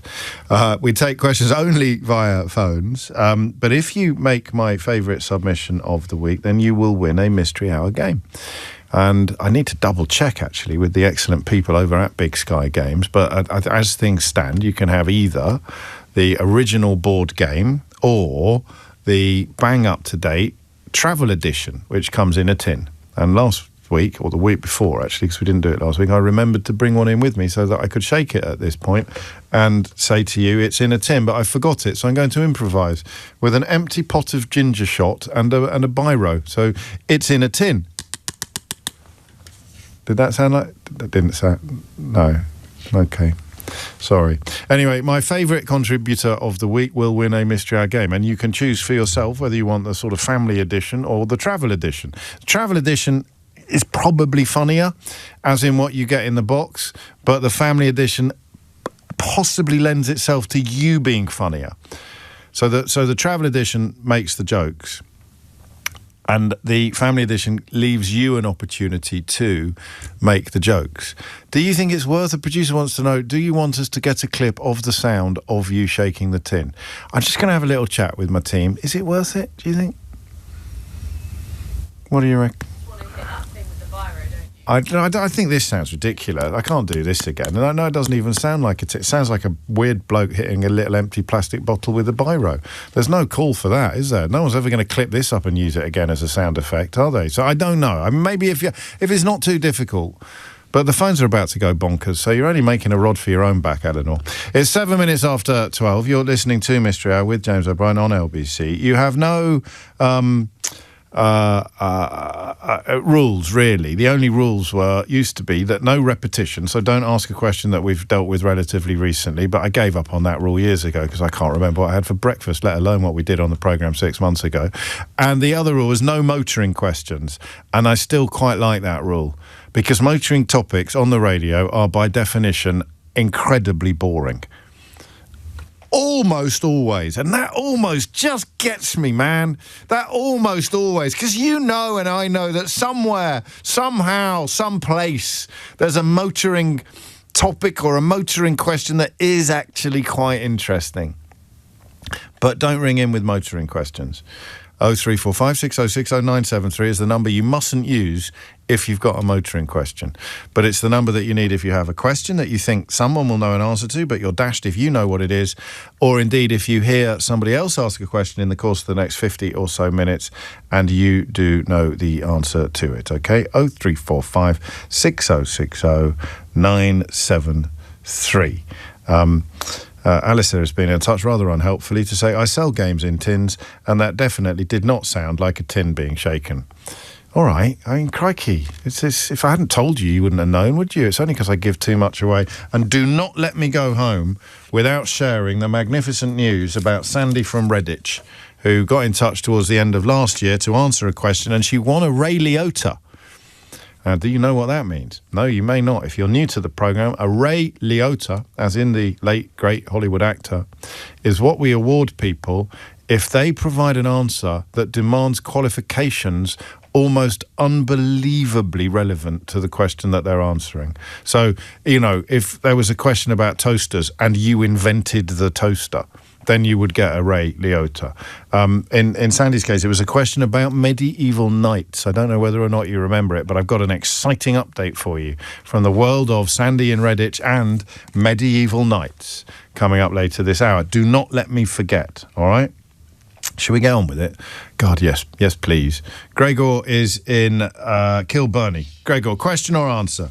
Hello, James. I have an interrogative of 3 W's for you. Go on. Which are www. Right. I would like to know where all the W's are disappearing to. It used to be the case that you had to have a www in front of every website, but one by one they're all disappearing. And I checked my own website the other day, and it's gone as well. And I would like to know why. So you have your own website? And a company website, and at some point the www disappeared. Because we all used to stop. We all used to say it, didn't we? If I'd be doing it on the radio, the full terms and conditions are available at www.lbc.co.uk, and I haven't done that for years. Yeah. Oh, do you know? Don't take offence, but I thought when I saw the bare bones of what your question was going to be on the screen in front of me, my heart sank.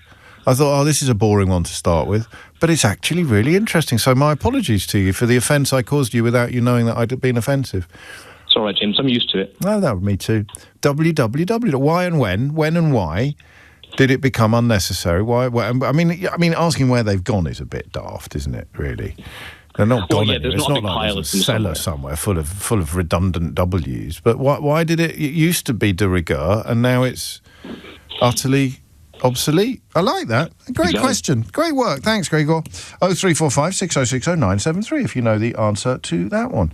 11 minutes after 12 is the time. Andy's in Brighton. Andy, question or answer? Hiya, James. It's a question, please. Carry on, mate. Good man. Right. You may know this. I know you were in menswear once. Right. I've watched some old Just for people films. who are new to the programme, he means I used to sell suits. I was never in the band. Carry on. I know from some old war films. Yes. That I think it might just be the Nazis, but I'm not sure of that. I never kitted out any Nazis when I was working at Aquascutum on Regent Street in the 1990s. Carry on. Well, not knowingly, anyway. I think it might just be the Nazis, but it could be the Allies as well. In the men's uniforms, the trousers have these weird kind of, I can't describe them in any other way than like wings in the thighs. Yes. Right? Yes. What are they? What are they called? Why are they there? What function do they? I know I'm only allowed one question, but they're all linked. What's that about? I mean, for people who haven't got a mental image of what you're describing, it probably has as much to do with what is below the knee as what is above the knee. So below the knee would be quite tight. Yes. And above the knee would be billowing, effectively. It would be quite billowing. Yeah. Like a knickerbocker. If you like. Sort of. And we see it. Well, I don't think it's confined to Nazis. I got an image of airmen, British airmen maybe wearing something similar as well, but I could be imagining it. But it's a trouser that is very blouson. Well, it's got a protuberance. It's in a the protuberance. thigh. it's a blouson at the top, and then it stops at roughly the knee. The blouson. Yes, exactly. I love that word. They seem quite rigid. Do they? To me, that's what they've looked like on screen. So I don't know if it's an insert or what. What you mean, like a kind of cage inside the thigh? Kind of, yeah. Around the thigh. What on earth? Why on earth would they do that? Surely that's going to inhibit the movement and what the comfort. I don't know that there's going to be a sort of corsetry type scenario or a cage. It could just be a lot of starch but I don't know. I can picture if anyone's got a picture. Well, that's the radio. I'm about to say, if anyone's got a picture of it, send it to me and I'll tell everyone about it. But it's a blooming picture. We can describe it, what we're describing, without actually describing a picture because we're using the mental images that we have. But what is going on? The baggy thighs, they're called.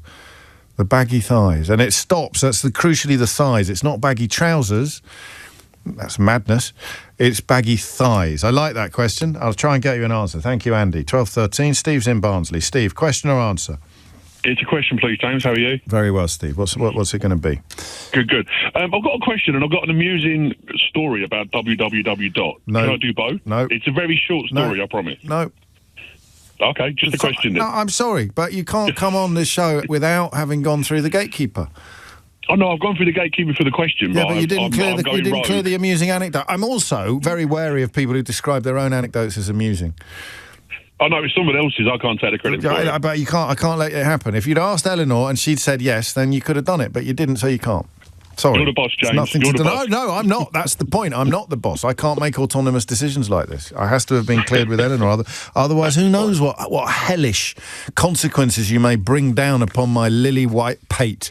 Carry on, Steve. It's nothing to do with elections. Carry on. You say that, don't you, now? It's, yeah. Go on, back to what was the question? Why, when you kick a ball through someone's legs, it's called a nutmeg? Oh, I knew this. Didn't I know this? I think I've looked this up quite recently. I was watching the Newcastle game at the beginning of the week with my 16-year-old, and he asked, and I was like, I don't know, but I'll ask James. And he's like, who's James? Oh, yeah. Sorry. That's the only acceptable response to that. I could write complete flyer. Okay, and no way I'm taking a round of applause for it, but spices, right?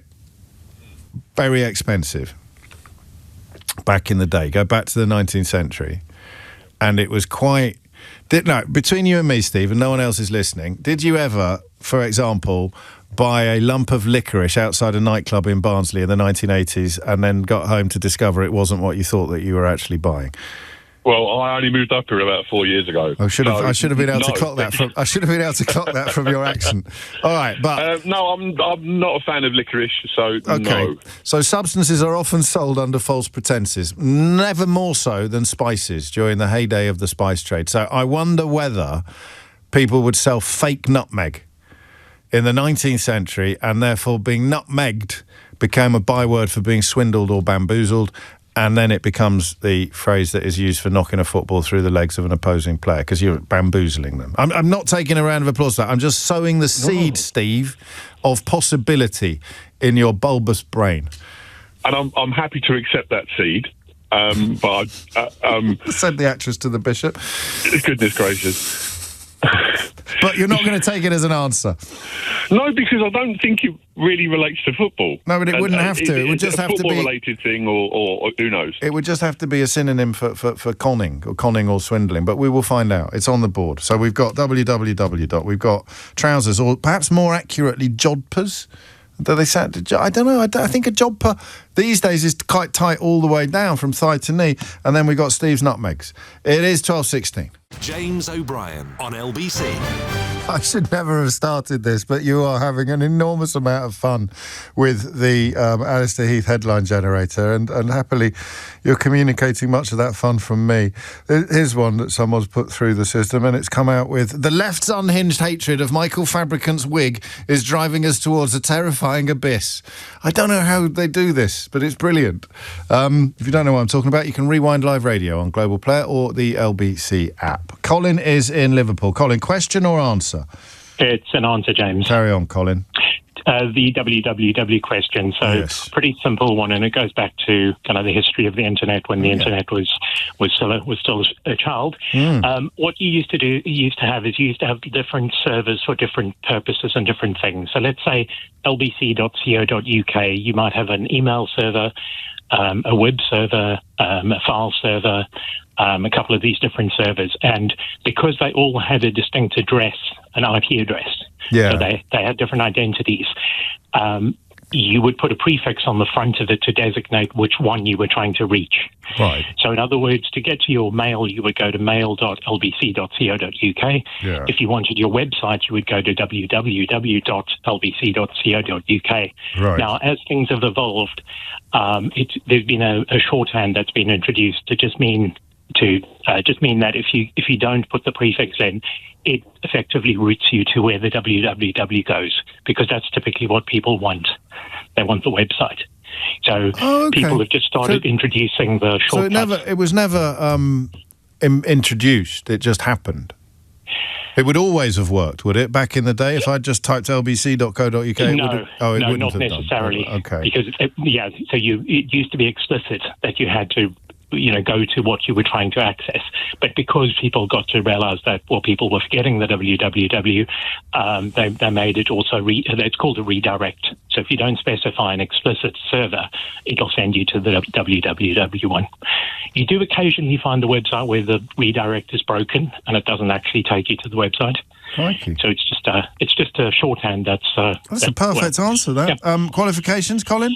I've been doing software and IT security stuff for 30-something years. Well, I don't think you're in any danger of being out of a job soon, are you?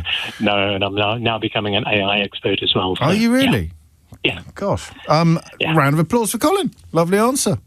Thanks very much. No, thank you very much. Bad news for Dan, as he's asked me to call him, but it's not between you and me his real name. He writes, James, we have a sweep on today when the first caller with an answer comes on. If you can make it either caller 7 or caller 8, then I'm not going to be getting the coffees in this lunchtime. And for this, I will be eternally grateful. And then he writes his real name, and in brackets, but for the purposes of today, can you make it Dan? That would be delicious. Why don't you want... Anyway, you lost, didn't you? Dan. Definitely not the name that's actually on your WhatsApp account. So who won? Who came in with that was the fourth call of the day, and that was the first answer. So that's quite a fun game, actually. A sweep on what because normally it can be quite late. It can come in at 9 or 10. Sometimes we don't really start on the answers until 12:45. But this week you've gone surprisingly early with a 12:22. 12:22 at platform 3. Julia is in Dornoch. Question or answer, Julia? Question, James. Carry on, Julia. It just occurred to me, I wonder why there are no green mammals. It seems like a reasonably useful thing to be. Does it? Evolutionary-wise. I just wonder why no green mammals, have evolved ever. I don't think they have, anyway. We had quite a big thing on the programme yesterday when we opened the show by pointing out that it's not easy being. I can't do it because of by-elections. But Keith made a list because I was saying what are green things, and Keith made a list of loads and loads of green things, and then we ran out of time because I mean off the top of my head, Shrek, the Incredible Hulk, and the Jolly Green Giant are all green mammals, but unfortunately they're all fictional creations. They are. The lady out of Wicked, again, a fictional creation. So there are a lot of green mammals in fiction, but I haven't got Keith's list in front of me anymore, so I don't know whether he actually accidentally stumbled across any green mammals that exist in reality. Kermit the Frog, fictional. There may be one. Kermit the Frog, fictional. Elphaba, that's her name, fictional. All 4 of the Teenage Mutant Ninja Turtles, fictional.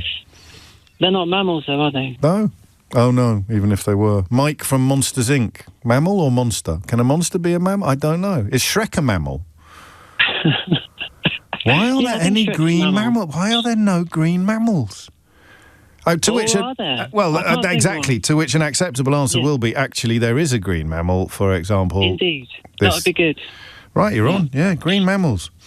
I love that question. Thank you, Julia. It is 12:24. Phil is staying in Scotland, in Inverness. Phil, question or answer? Hi, James. Staying in the Highlands, even.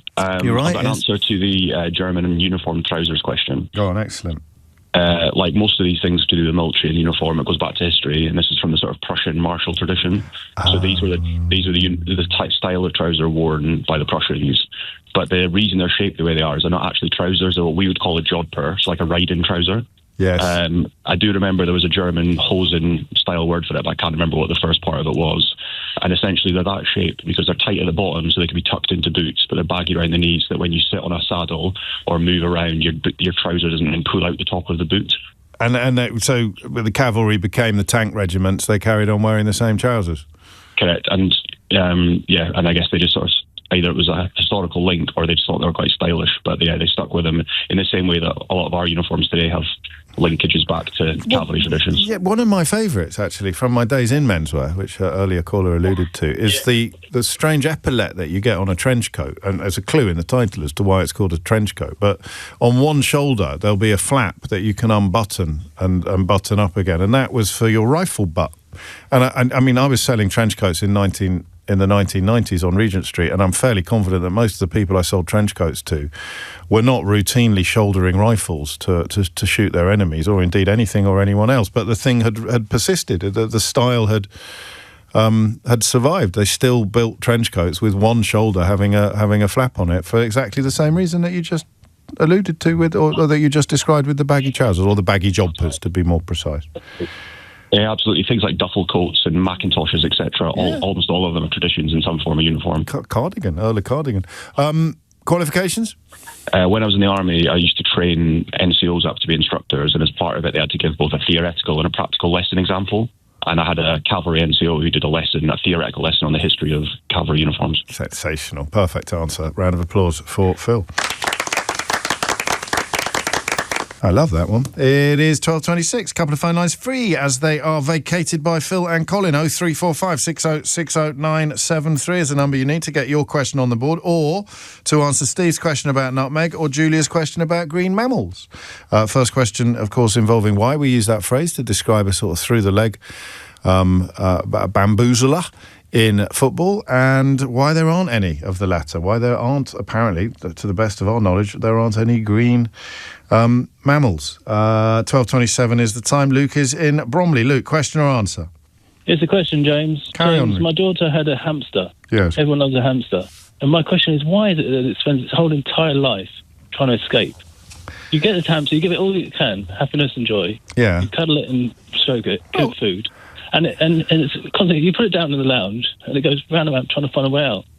Yeah. Well, what? I mean, it was hungry, probably looking for. You mean why didn't that hamster just sit still and let you stroke it or something? We had a huge cage with the cage within the cage. It was a massive thing. Okay. So fantastic. Like a palace, a hamster palace. It was an amazing thing.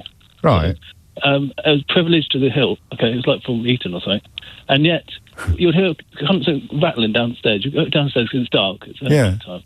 and you suddenly see the thing constantly biting away at the corner of the cage. I'm thinking, how can you be so selfish? You know, what do you want to get out? Look what we've done for you. Why are you trying to escape? And you put it on the stairs, and it goes run up the stairs, step at a step, and it goes round on the landing and tries to find. So never stood still. This hamster. But no hamster does, and you look at other hamsters, and they're always trying to escape. Escape to where? I mean, escape from we can do, my but question is escape where to? Why are hamsters always trying to escape? What happened to it? Is it still with us? It's gone to hamster heaven. It did move on, shuffled off this mortal coil. It lasted 3 years though, which I'm told means it was a happy hamster because it did. Well, not that happy, mate. It was constantly trying to escape. Exactly. So why? You put in your hands, it's constantly trying to jump off the settee, onto the floor, on its way. Did it? It never made it. There's films like The Great Escape and things. It's like that constantly. Did you only have the one hamster? I had a hamster when I was younger. But no, this hamster that we're talking about. What was its name? Oh, it's called Oreo. Did Oreo... Black and white. Was Oreo always trying to escape? I beg your pardon, was Oreo a lone hamster? It was. There it is.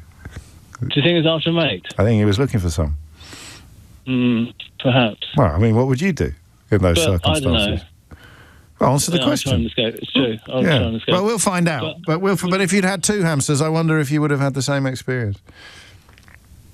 So why do hamsters try and escape? Is my question. I know, it's on the board. I think I've answered it, but I'm not going to go definitive with that any more than I'm going to go definitive with my nutmeg answer to Steve. But I wonder if people who have two hamsters, a lady hamster and a gentleman hamster, whether or not they have similar experiences of ingratitude and footlooseness.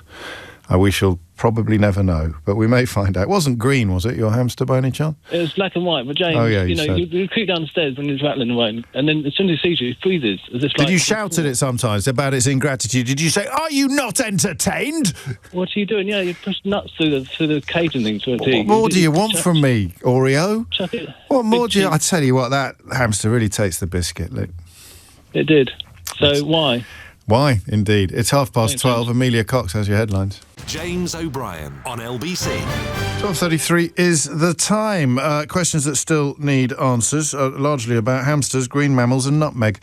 Liz is in Castle Point. Liz, question or answer? I've got a question. Yes. I'd like to apologise that it's a little bit disgusting and gross, but it's about... Yeah, sorry. It's about parasites. So there are these little tiny... We're not allowed... it's a by-election on today. We're not allowed to talk about politics. OK? Be careful, please. OK, I'll be really careful. So threadworms are really tiny, basic, little annoying organisms, and they come out, or the females come out to lay eggs this is at disgusting, night. though. Who took this call? I just need to talk to the producer. Because someone's written on my screen bedworms, which sound quite cute. Someone's written on... So they wrote that my son's got bedworms. And they thought, that sounds cute, I'll put it through to James. But your son's got threadworms. And now we're going to talk about... Now we're going to talk about when and where they come out. No, we're not. Oh, good. Carry on. So the females come out at night time. Yeah. But I don't know how they know that it's night, because they're so simple and they are in a place that's dark. Yeah. How do they know it's night? Well, how do you know they're not there all the time? They come out at night. That's part of what they do. I know that much. Isn't it just because the host is very still? I don't know. If you were moving around. I suppose it really only affects children. You can't make them sit still during the day. Yeah, well, exactly. So it is a really disgusting question, this, and we've managed to, for people who don't know exactly what it is that we're discussing, I'm glad and a bit envious. But we don't need to be any more graphic about this, but a threadworm only emerges from its lair, host at night, but it may be a coincidence because were said host lying prone and supine in the middle of the day, then the worms may put in an appearance then as well. So, they must do. I think they probably would, for the reasons that you've kind of nailed, in that it can't really be conscious enough. It doesn't have a clock, does it? It doesn't have a little tiny threadworm watch to know what... All right, so, and is he all right now? Did you get the right medication and everything? Oh, yeah, it's just one tablet and it's done. Yeah, but the whole family has to take them. Yeah. Don't say it like that. You didn't do the whole family, did you? No, I did. You didn't, really? Pink little tablet. Yeah, all right. But did you get one? Because you're supposed to do 2, aren't you? You're supposed to do 1 and then take another one a month later. No, just 1. I wonder what we had. Okay. A recurring case? Why? No, it wasn't that. Maybe it wasn't a threadrunner. I'm going back a long time because it is usually the little ones that bring this into the home, but given that they are more likely to be knocking about with lots and lots of people when they're at school. Okay, there we go. That's the one. Why? Why do we think they only come out? Or when do they come out? If it's at night, why is it at night? Or is it simply the case that they come out when they are still, very, very still? 12:37 is the time. If you want a little indication of what my life is like, okay, my inbox is a source, as you know, of never-ending wonder to me. It contains some of the sweetest, kindest messages that any human has ever received, and it contains some contributions that make Alistair Heath, the patron saint of the unhinged headline, look like the venerable Bede. It contains many applicants for Idiot's Corner, both witting and unwitting, and it sometimes contains evidence of how hard it is to plot a course on this programme between 2 poles. So in response to Luke's question about a hamster, and my suggestion that it may have had something to do with the fact that the hamster was lonely, I've received 2 messages. The first one says, hamsters are solitary creatures, they prefer to live alone. And the second one says, this is from Claire in Rugby, in Switzerland, it is illegal to keep a solitary hamster.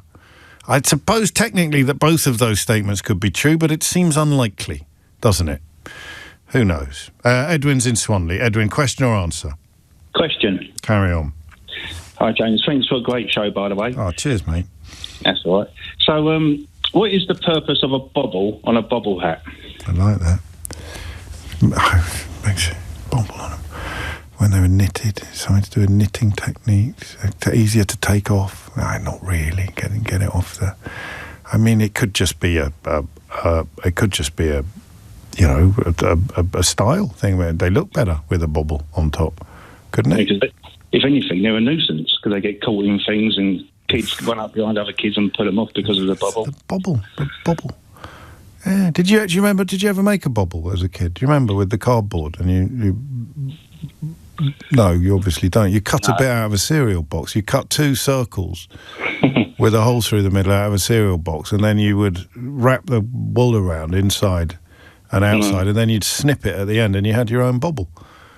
Never done Didn't that. it, I thought everyone did that. I didn't imagine this, did I? I didn't dream it. It wasn't just confined to Kidderminster. It was a nationwide enthusiasm. What is the point of a bobble?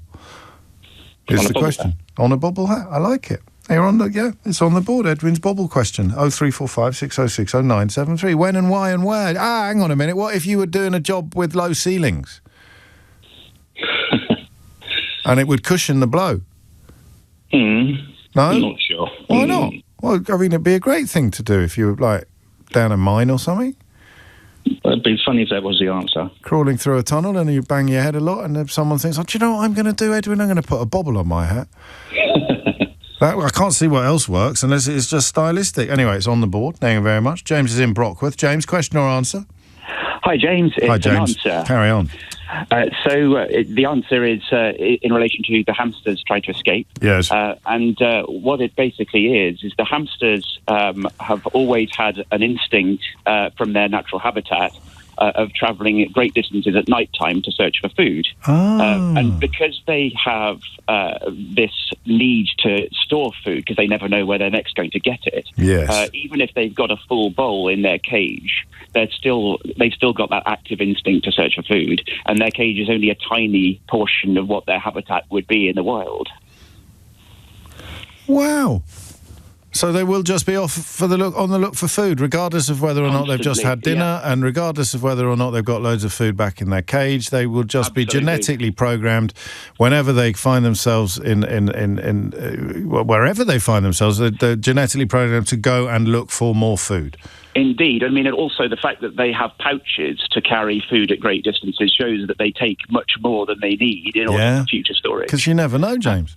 Yeah, exactly. And they could qualifications? My qualification is only the fact that I was a keeper of hamsters when I was a child and read a book on hamsters. What do you mean your only qualification is that you read a book about the subject? I mean, that's the ultimate qualification. Yeah, I suppose so. Not an official one, but... Professor of Religious Studies qualification, I read the Bible. I mean, how much more do you need to know to be a hamster expert? Yes, Professor from the University of Life. A round of applause for Professor James. Thank you. He did his PhD in hamsterology. David's in Oslo. David, question or answer? Hi, James. How you doing? Very well. What have you got? Good. I made bobbles just like you, but that's not why I'm calling in. Yeah, it wasn't just me, was it? They were actually quite fun to make. It might be an 80s thing. It might be an age thing. Maybe. Yeah, I'm calling in to make sure you get the round of applause you deserve for the nutmeg answer you get. Quite right. Really? The nutmeg one? Oh, happy days. I've got a 12-year-old son who wants to be a pro footballer, and his favourite thing is to nutmeg me. And about a year ago, after doing it 1,000 times, he asked me why. Because I'm English, I was like, I can't answer. So I researched a bit, and the reason is, as you said, it's the spices, but specifically nutmeg, because they sold small pieces of wood, which were fashioned into nutmeg shapes. Dark wood. So you could stick it in a probably not selling one nutmeg to one person, but you could sell a sack of nutmeg. You could put a few wooden nuggets in there, and a whole load of it, you'd be able to charge a lot. You'd be making a lot of money for old rope, literally. Yeah. Qualifications. You looked it up. Until the wooden part, I was like, yeah, all right. Well, nutmeg would be the one that you'd replace with that. So, and a bonus fact: in Norway, they call it doing a window, luke. So that makes more sense for me, actually. Because you can see straight through it? It's an open window, I'd assume. Oh, of course, yeah, sorry. No, being a bit daft, an open window. I like that. I'll share the round of applause with you. When's the last time you used a nutmeg? Actually, I tried to make an egg custard, because you can't buy them over here, and it tasted horrible. Did it? And nutmeg wasn't the reason. Did you put too much nutmeg in it, do you think? No, it was just the combination of the eggs and the pastry that you just can't get quite right, like the famous bakers in England. So, but the nutmeg was good. I used it I put it in a ragu afterwards, actually. Did you really? That's bold. Yeah. And did it rattle? The nutmeg? Yeah. Don't think so. No, because I didn't shake it. I had a very strange experience recently. I got sent a bunch of spices by a lovely lady called Wren, who runs a bespoke Indian cookery school, but also runs a sort of spice market. And she sent me both Christmases, last Christmas and this Christmas, a bunch of spices. And I was making something the other day, and the nutmeg, and I don't know whether it's just because it's higher quality of nutmeg. There's two bits. There's a shell, and then there's the bit inside as well with nutmeg, and you can rattle it and hear it rattling. I should have brought my tin, shouldn't I? Because I'd never come across that before, so I don't know whether the normal bog standard supermarket nutmeg is already cracked open. I promise you, it rattled when I shook the nutmeg. I believe you. I live in Norway, so it cost me an arm and a leg to actually find the stuff of it. But I will give it a shake next time I invest. Well, yeah, let me know. Well, maybe not. Yeah, that'd be weird. But anyway, I'll share the round of applause with you if you want. Lovely stuff. I like that. Thank you, David. There is another theory of nutmegs that quite a few people have texted me, which would refer to the part of the anatomy under which the ball passes when it is nudged between a fella's legs. But I prefer our answer for a whole variety of reasons. It's 12:45. James O'Brien on LBC. Well, you live and learn, don't you? Especially during Mystery Hour. So mace, you're familiar with the spice mace.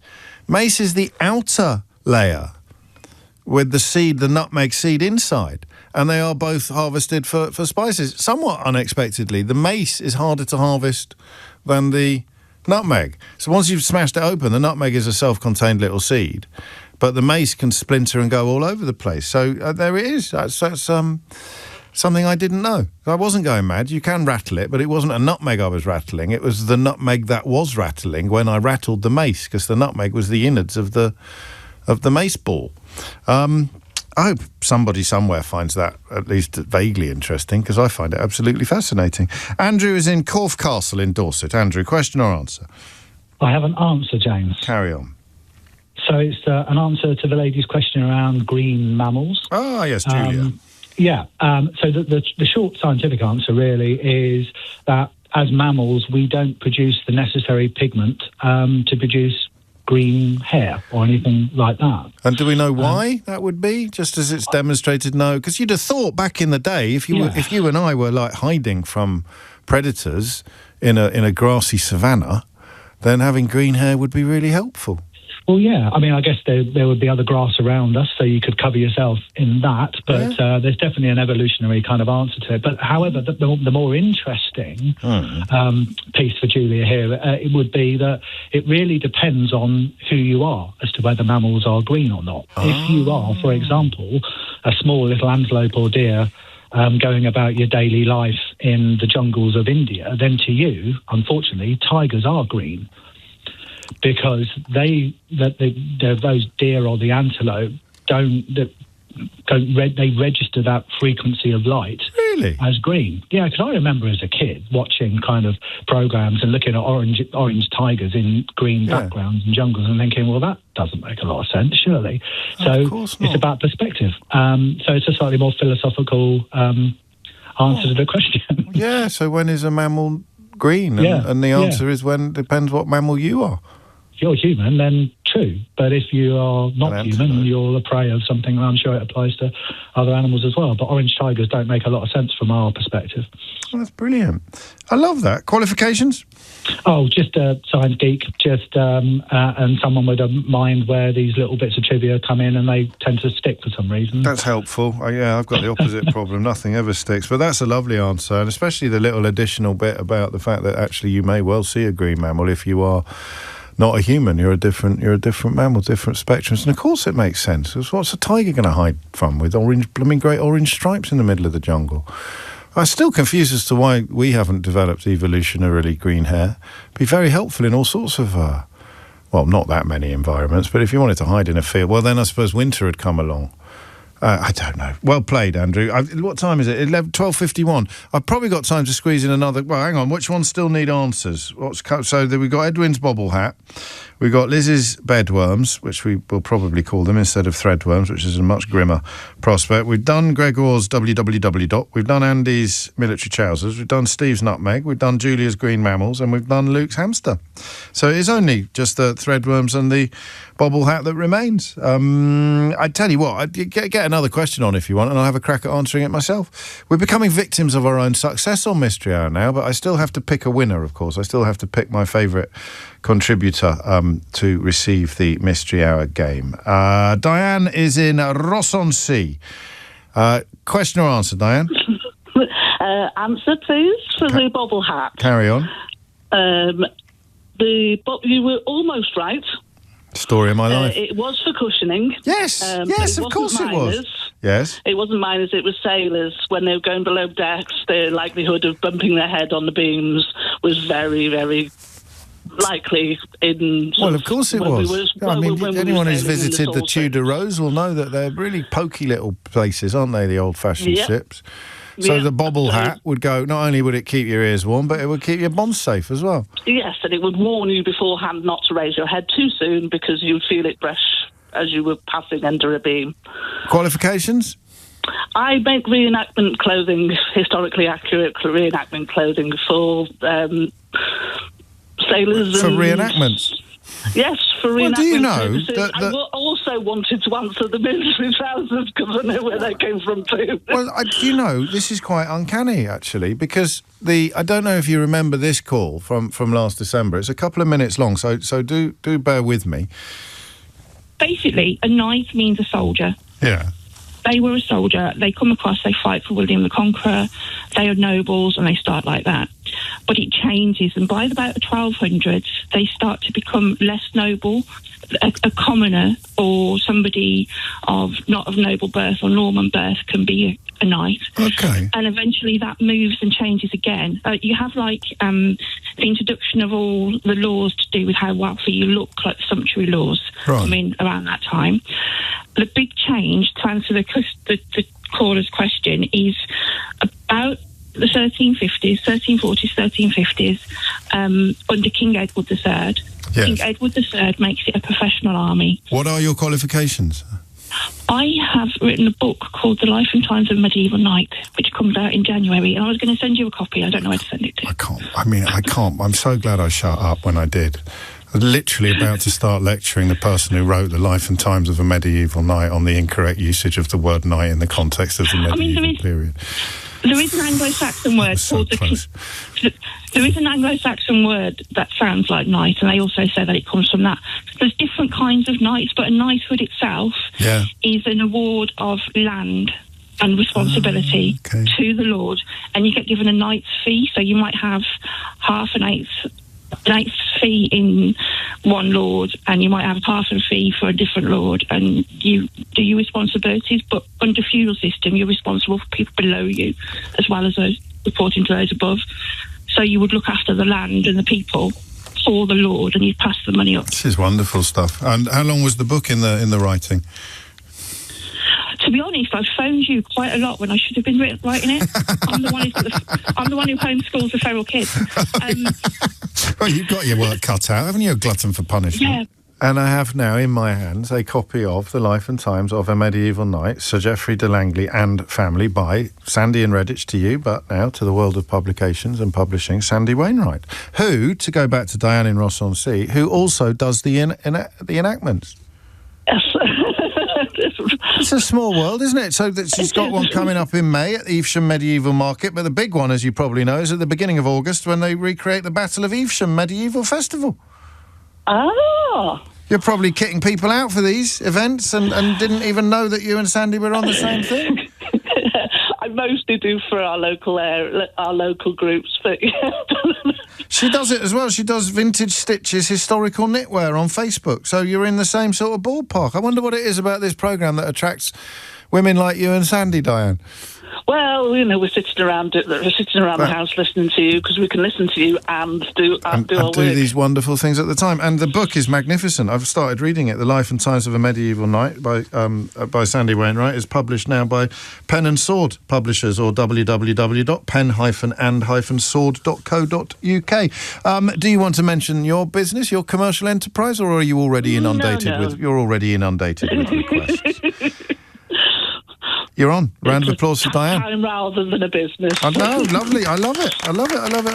I'm a big fan of that whole business, and especially as a kid, but it's one of those things that now my kids are growing up, I can get back into again. I love that, and congratulations to Sandy. So it feels like one of the family's got a book out, doesn't it? That was such a lovely call to the programme, and it was all real, and it's a really good book with proper indexes for the grown-up historians, and just a roaring read for those of us who are not that academic. Mitch is in Southend. Oh, hang on a minute. Diane, come back. Diane! Oh, she's gone. We've got a challenge to Diane's theory as to why bobble hats have bobbles on top. Mitch, Diane, are you there? I am. Well, we were all getting on so well. Unfortunately, Mitch is here to stick a right old spike in your spokes. Mitch, what have you got? Bobbles were also used. I'm not disputing Diane. Bobbles were originally used as a signal from Scandinavian countries with big old snowdrifts. And if you fell into a snowdrift, you had a chance of being spotted with a nice brightly coloured bobble against the snow if people were looking for you. So your whole body would be submerged in snow, but the little bobble would be poking out on top, and that would help Mountain Rescue to locate you? Apparently so. I'm not having it, mate. Okay. Well, don't just say okay. I was gearing up for a bit of a banter-based fight then. I've been told this by friends from Finland. Oh, what was his name? Her name was... I used to work with her, I can't remember her. Helga. Helga will do, yeah. Suzanne, actually. Suzanne, okay. And it came up in conversation one day. She said it was a proper "did you know?" That's copious. And it was, falling a big snowdrift after too many vodkas or whatever. I think she might have been yanking your chain. Did you return this nugget of information by telling her about how the Earl of Dartmouth invented darts? No, I might have told her about sandwiches, though. So, well, that one would be true. I'm going to give you half a round of applause for being a good sport. What's that? Oh, you got a whole one there. I don't think Nate's new in the job. I don't think he's worked out how to cut it off halfway through yet. So, can you just give me half of that back, please, Mitch? Yeah, hang on. Thank you very much. That is it for another week. Thank you very much. Oh, the winner! Who is the... Oh, let's give Mitch a game for being such a good egg at the end there. Is that reasonable? That's reasonable, isn't it? I think. Yeah, give him a game. Why are you looking at me like that? Who else is going to get it?